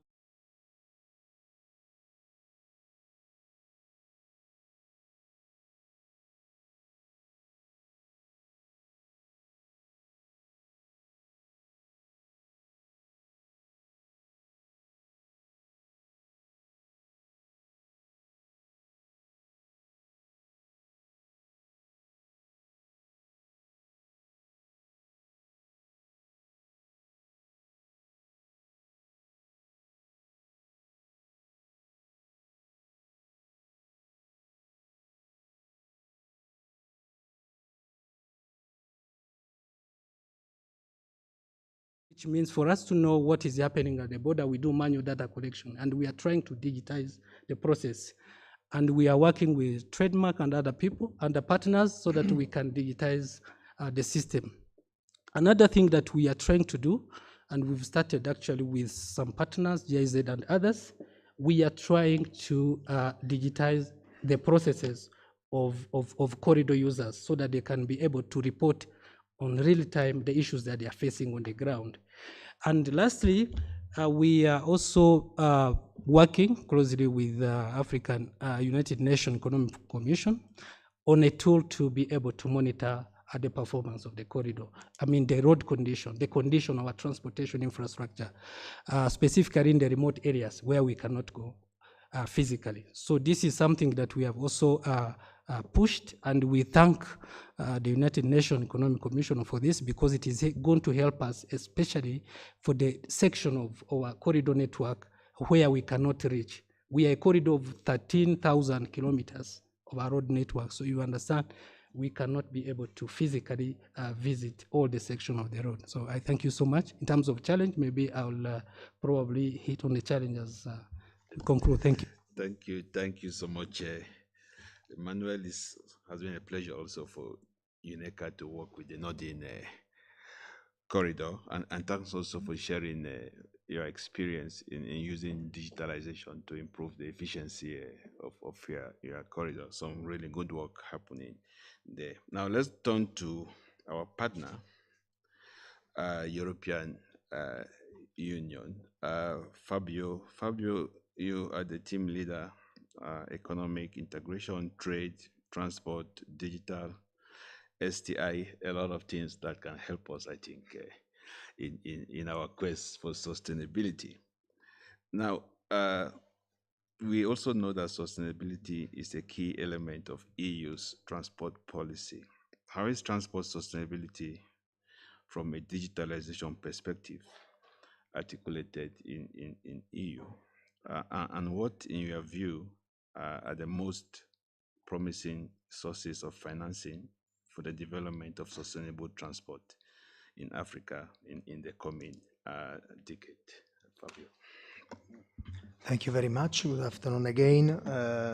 It's a broad question, but I mean, in Europe, as you know, you are referring also the colleague from Kenya about these policies, regulations, so which are guiding the evolution, they are guiding the changing. So I think that in Europe, we have a very solid framework of legislation, policies, and more we have, let's say, I would call it digital-related policies that we are putting in place to influence the transport sector, so that we are trying to make, in the transport sector, to integrate digital tools, digital concepts that can make the transport sector more efficient, climate neutral, and safe. So these are a bit the priorities today in Europe in the transport sector. Maybe in Africa, we still have other level of priorities. Instead of, you were talking about cost, we were talking about connecting people. So, but this is the situation in Europe. And I like to mention, I was trying to look for examples which can be relevant for Africa. And so also linked to what the colleague from the Northern Corridors presented, in Europe, we have developed quite recently an e-freight information platform, so which is an open platform for all transport actors. So you have the carriers, you have the transport companies, you have even these bad people of the custom authorities, you have the logistics services, you have the port authorities. So everybody putting data and having access to real-time data. So this is really improving a lot the efficiency, reducing the administrative cost of time management of procedures. And I think that in some of the corridors, if you take the example of the Northern Corridor, they are more and more going into this direction. So the platforms that you are referring to, in a way, are similar. So as European partners, we can offer also some lessons learned. I'm happy that he's mentioned some of the partners, but we sorry to say, but we are very often behind with funds. Directly with you. The second example is on the railway sector. I would like to catch the attention of the colleague who intervened before to say that I didn't mention railway. Yes, you see, now we have, sorry, just to say that now I'm talking about railway. So in Europe, we have a rail traffic management tool, and the idea is to make railway transport more efficient, so to track, so that we can reduce time and reduce cost. The third element, example that I want to make, because it is very relevant for Africa, and I will explain why, it is the air traffic management. Today in Europe, we have planes that can be positioned with a high level of precision. So we are using what is called satellite-based augmentation system, so that we can precisely know where a plane is every second. This allows planes to be piloted more precisely. In Africa, it is not the case. So in Africa, you have to go down 50 meters to change your line, because you are not sure of where the plane is, and you are consuming a lot. So, and we are supporting ASECNA in establishing the ANGA, so the satellite-based augmentation system for Africa, and there, which it is at the same time a good action for the climate, but it will drastically reduce the cost. So the challenge of reducing the cost, and then at the same time to promote actions which are positive for the climate. We always have this impression that whatever we do to make a transport sector more sustainable will cost more. It is not 100% true. So I think we have to play with that. And in terms of financing, now, I mean, at European level, for Africa, we are trying to develop as much as possible financial tools.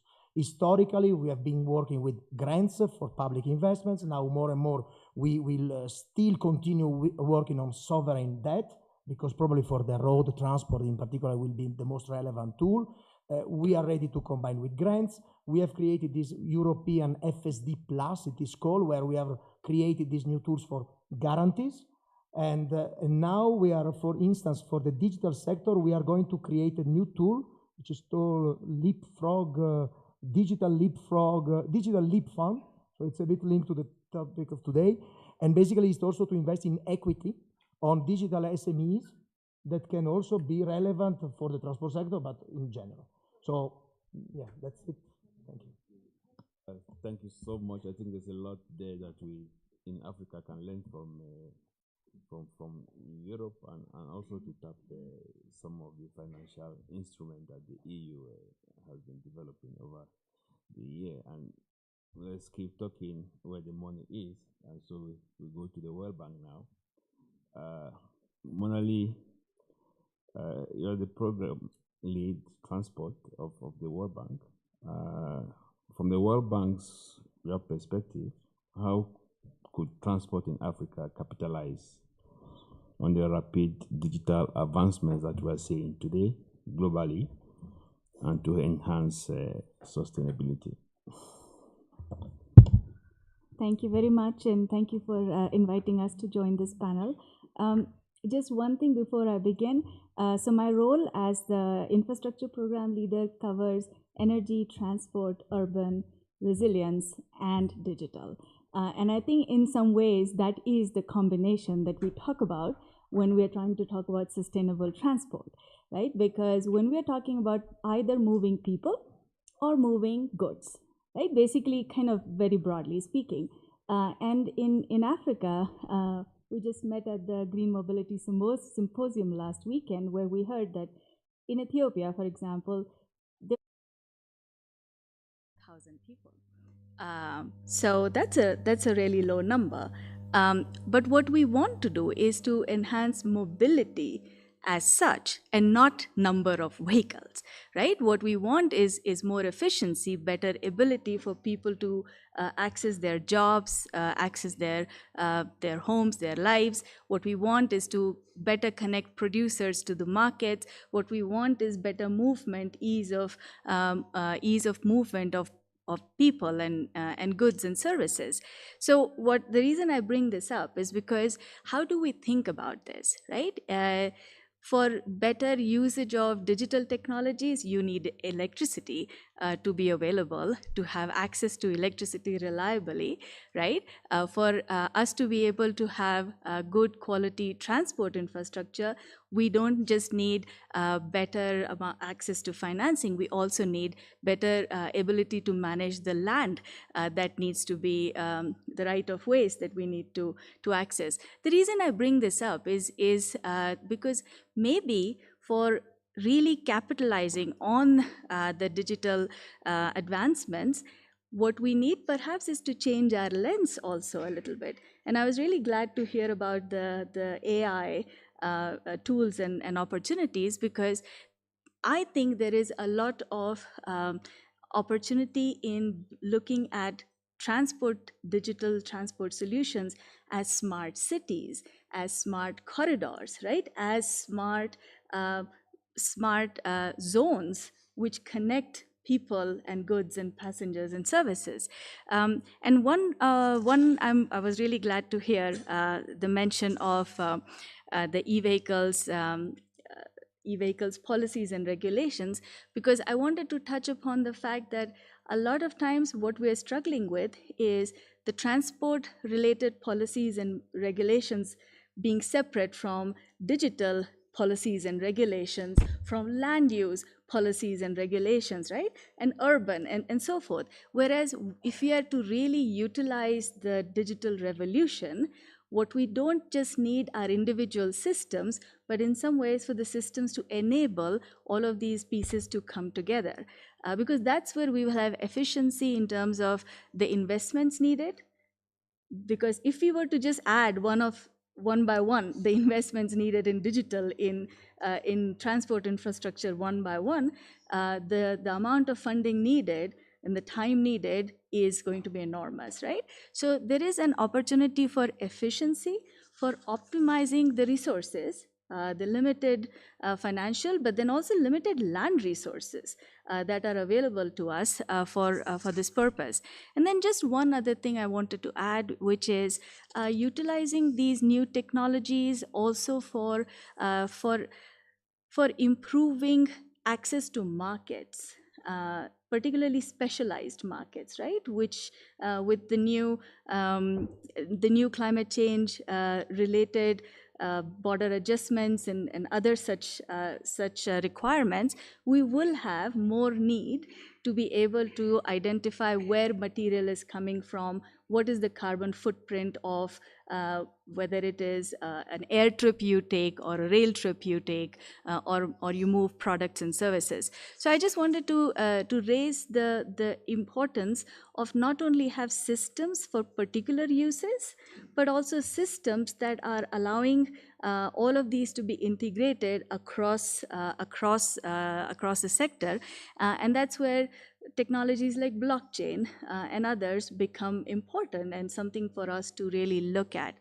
And then just the final point on this one is the beauty of this digitalization future is the big role for private sector that it creates, whether it is in terms of service provider of the digital solution, or it is as the consumer of the digital solutions in terms of, as the example was mentioned on trade facilitation, right? Or improve cross-border movement. So the private sector as participant, as investor, as beneficiary, and that actually opens the door for this dialogue even better.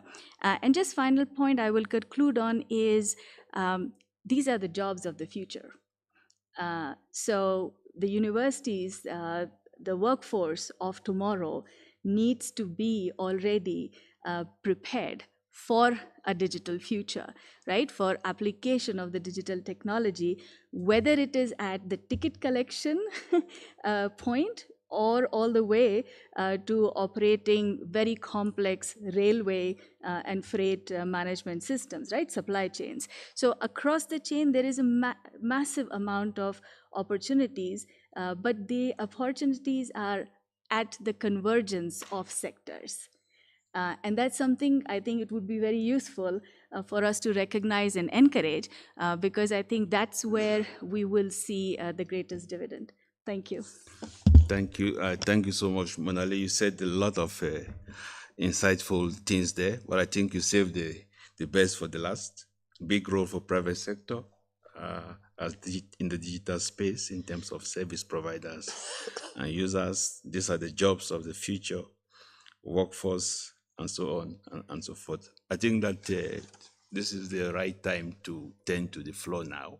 I think that those presentations have stimulated some thoughts, and so we'll give the floor to the participants. And please, if possible, you can indicate which of the panelists you would want to answer your question. So we start right in front here.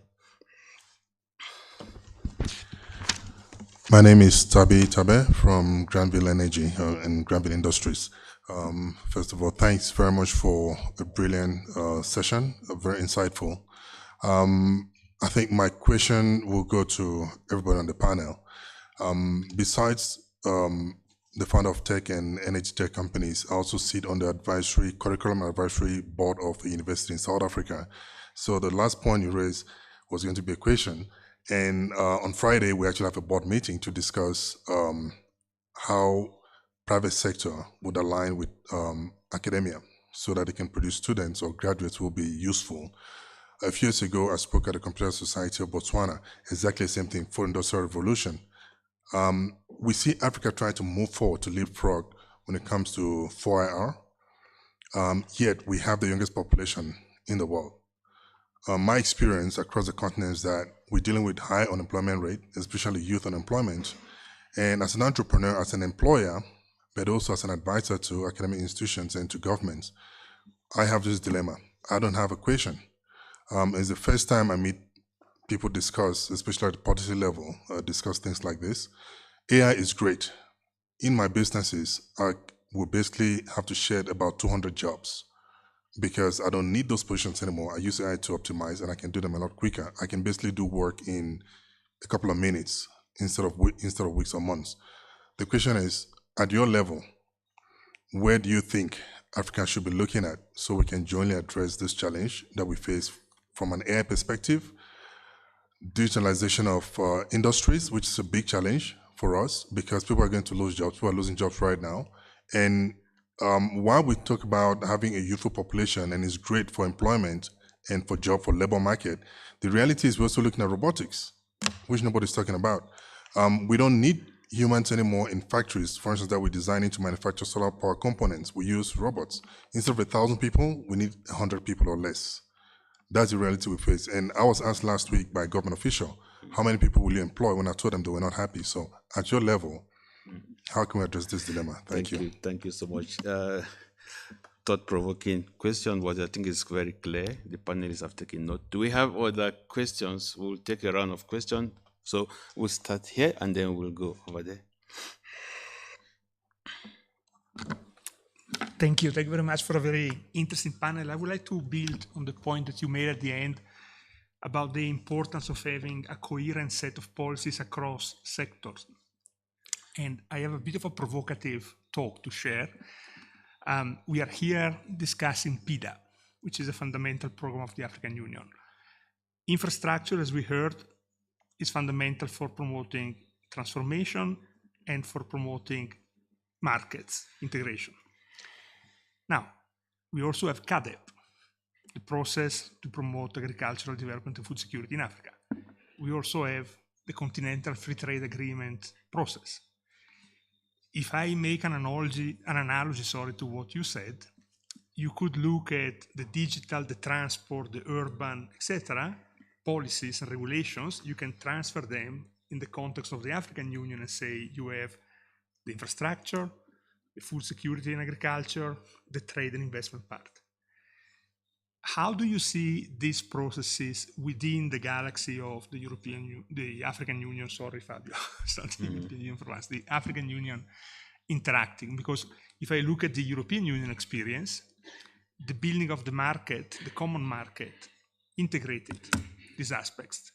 You know, there were funds for lagging regions, there was a transport integration policy, there was a trade and investment policy. So how is the African Union, and I don't know if we have a representative here, so it's a bit unfair to put it to you, panel, but what is your view on that? Thank you.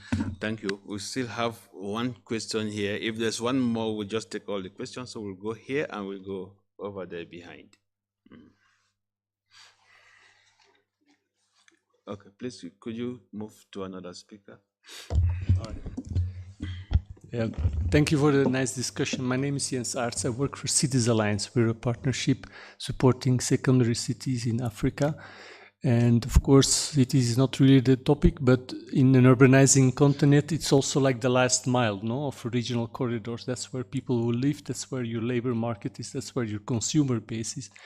And I would be very much keen on hearing more about how also transportation solutions are inclusive, and also that they are looking at collective solutions. I want to make the statement clear. For example, in electricity, in cities don't focus on electric cars, and because you replace a fossil fuel car by electric car, there will be still traffic jams. You can enjoy them in Addis this night and the next days for sure. And if you try to go to your hotel, it will be difficult to walk.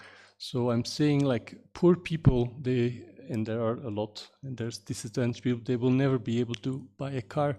So invest into collective solutions, transport solutions, and also in walkability. Thank you. Thank you so much. We'll take the last question. Okay, thank you very much, Robert, for organizing this special event. Actually, my question more related with the last question asked on the electric mobility, especially in the long distance highways, is becoming really a puzzle. And so that even in Ethiopia, more than 1,000 electric vehicles are there, but within the city skirts.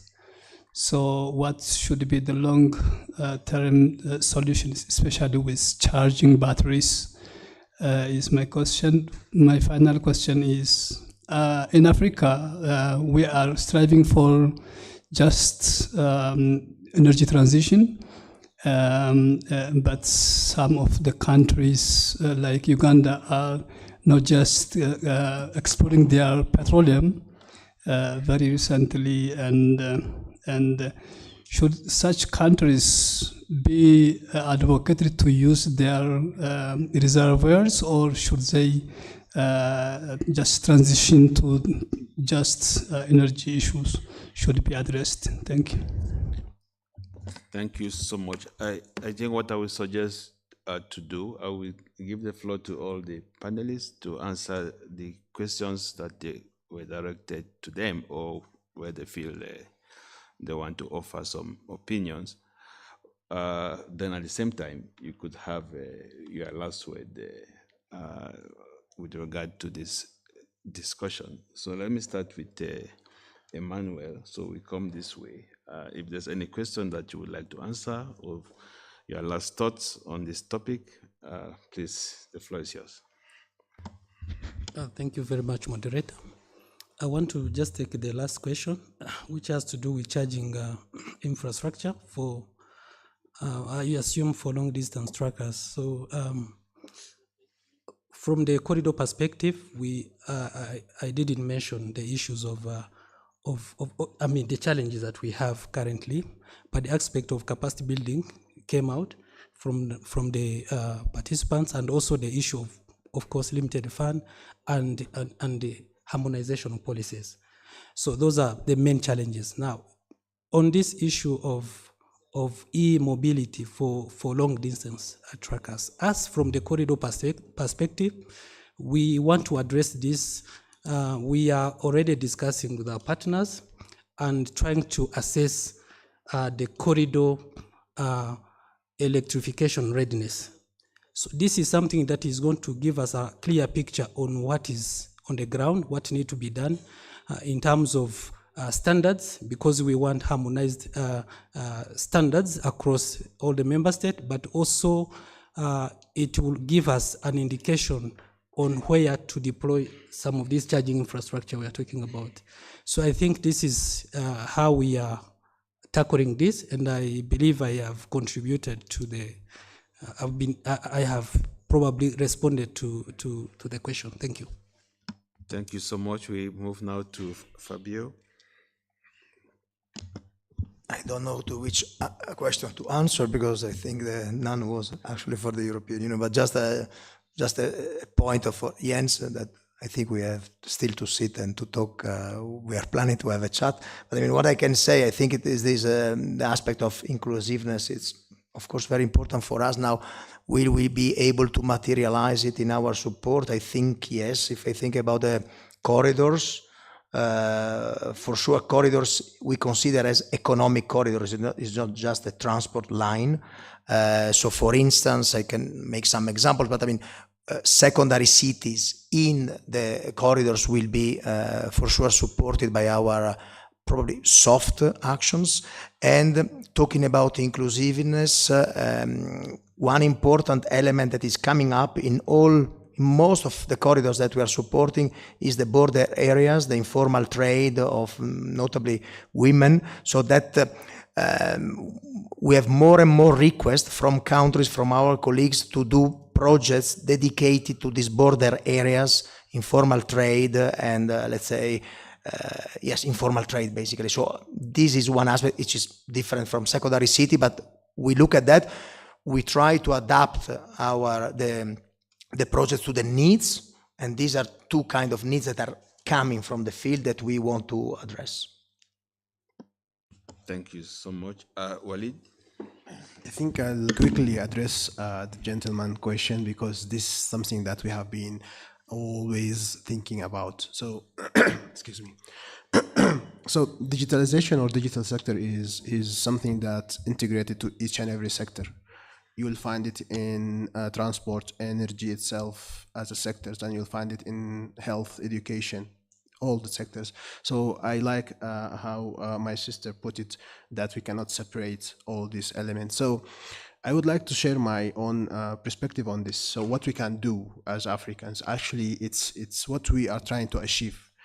From this perspective, we have to make a very robust ecosystem, meaning that in this ecosystem, if you are talking about sustainability of transport, this ecosystem should be composed of government, private sector, academia, finance, development partners. So every partner of this, or every part of this ecosystem, they should know the roles and responsibilities in achieving this transportation sustainability. For example, when academia is consulted, inside this ecosystem, lively ecosystem, they will be able to kind of like come up with new programs, trainings, capacity building. At the same time, it's really important that, because academia, how they are structured, they research-based structure. So we need also startups to be joint effort with the private sector. So I think to reach this, because if we brought transportation engineers alone and we brought AI engineers alone, they have to talk to each other in order to do all these things that we talk about. So we need a robust ecosystem, talk to each other, know each roles and responsibilities, and that cannot be separated as two teams. They should all work as one team. Thank you. Thank you so much. Now, Engineer Muchiri, the floor is yours. Thank you, Chair. A couple of observations. You said you're from South Africa. There's a place in South Africa called Gibela. In Gibela in South Africa, they manufacture electric trains. And the number of jobs in that factory are so few. So when you hear they have this small number of people and they're able to do 3 shifts manufacturing the trains, then you have a job question. Politicians will tell you a growing population or a big population is great. But on the other hand, where are the jobs?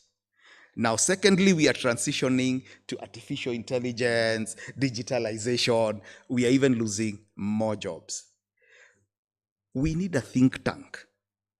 When we talk about Africa Agenda 2063, where is the job component within that modernization? Yes, let's improve the efficiency. But from a socio-economic perspective, it has an impact. We must get our youth jobs, or the youth becomes a challenge, like it is all in developing countries. And I will repeat again, a think tank that can be able to debate at that level. The other, thank you for the question. The other question was the conflict of policies across sectors, so that you're thinking of transport infrastructure. There's a policy for that. Transport vehicles, a policy for the vehicles alone. Transport use, a policy for the use in transport. Land, urban development, and all of that. What we are saying, policies, particularly in transport, should be geared towards a common solution. And the vibe within transport right now, number one, is active mobility. We need to get more people to walk. The gentleman there was saying you think you have too many cars, much as the number of vehicles per 1,000 is low in Ethiopia. I agree with you.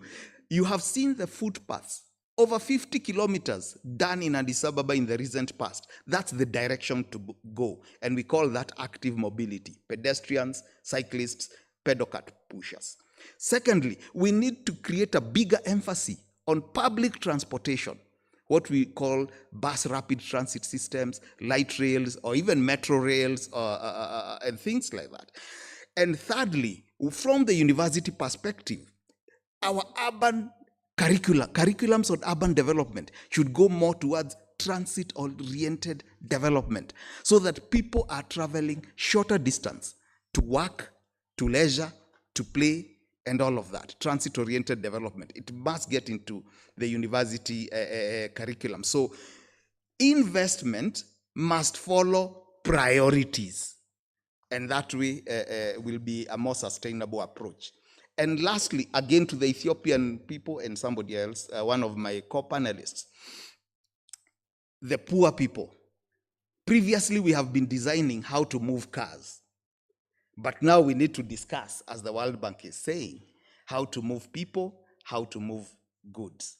Let the middle class solve their small problems of one person in one car, 5-seater, 4-seater, 9-seater, one person. That is middle class. Leave the middle class alone. develop your public transportation, active mobility, transit-oriented development, and that's the way to go for sustainability. Thank you, Chair. Thank you. Thank you so much. The passionate response. Let's go to the last but not the least.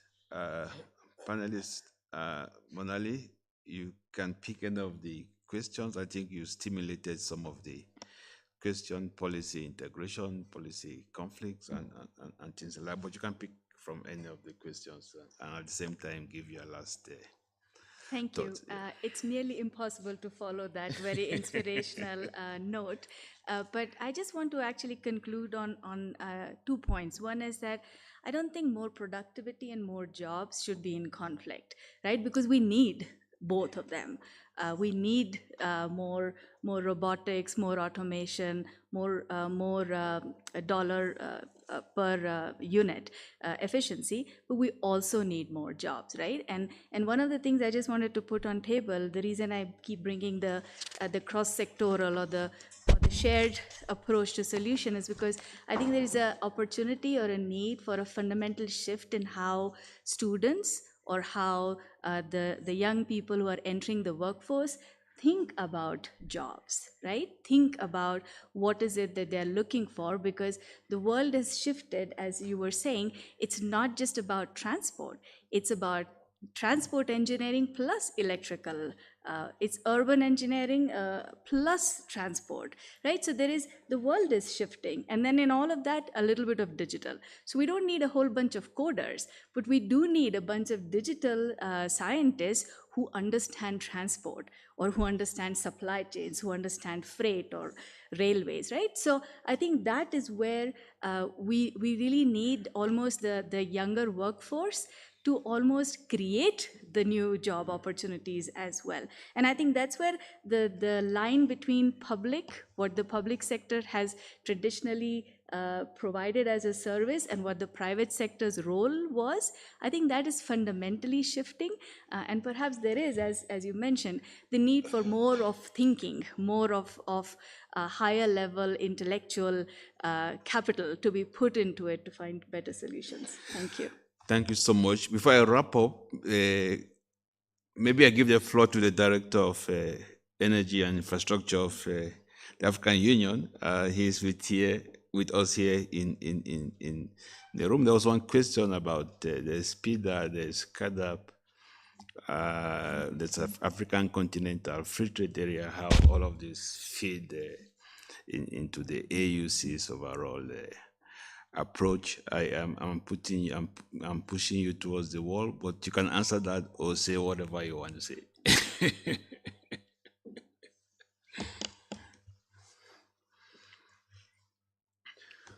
Thank you, Robert. That's a bit unfair, really. Yes, we at the AU we develop strategies, policies, guidelines, in particular for my department, for harmonization and development of infrastructure related aspects on energy, as well as transport, ICT.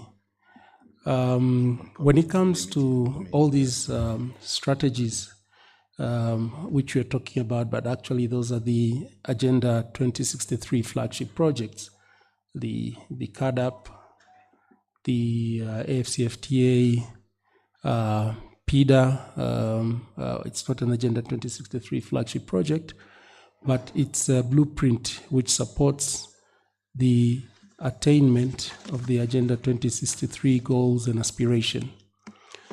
When all these flagships are developed with their respective strategies, these strategies make sure that they take into account the other sector strategies. So, for example, when we were developing, for example, an energy efficiency strategy for the continent, we are not looking at energy efficiency in terms of transmission losses in electric power. We are looking at energy efficiency in agriculture as well. So we took the agricultural policy and what other relevant policies and strategies under agriculture, including the e-agriculture strategy, and make sure that is also captured in the energy efficient strategy. When you're talking about energy, it's not only electricity, we're talking about industry, we're talking about transport, we're talking about all the other aspects. So there is a correlation in terms of these flagships, which were highlighted, but the related strategies and policies, they have to speak to each other. It's not that they are not aligned. At the continental level, we make sure that they are aligned. I don't know if response is satisfactory, but that's my understanding. Thank you so much, Director Robert. Thank you so much, Director Kamo. I think you eloquently responded to the question, and I can see that the participant is nodding in acceptance there. So thank you so much. We had just one objective for this session, was to celebrate the Sustainable Transport Day and to use that occasion to stimulate some discussion around a selected issue on sustainable transport, which is digitalization. And I think that the panelists stimulated a lot of discussion from their presentation. So I want to thank you all so much. We also want to thank the participants for their questions that even stimulated further insights from the panelists. I also want to thank my colleague Placide here, who spearheaded the organization of this event. So please, if you could join me to give him a hand of applause for Placide. Thank you so much. I think the only thing that is left for us, if I can ask, is that we take a photo so that we can show that in Addis Ababa during the PIDA week, we also celebrated the Sustainable Transport Day. So thank you so much. Thank you. Thank you, that was brilliant. Thank you, Chair. Do we want please, can we have a photo first for the, we'll So go as we outside. walk there? Can we go down? Outside. Thank you.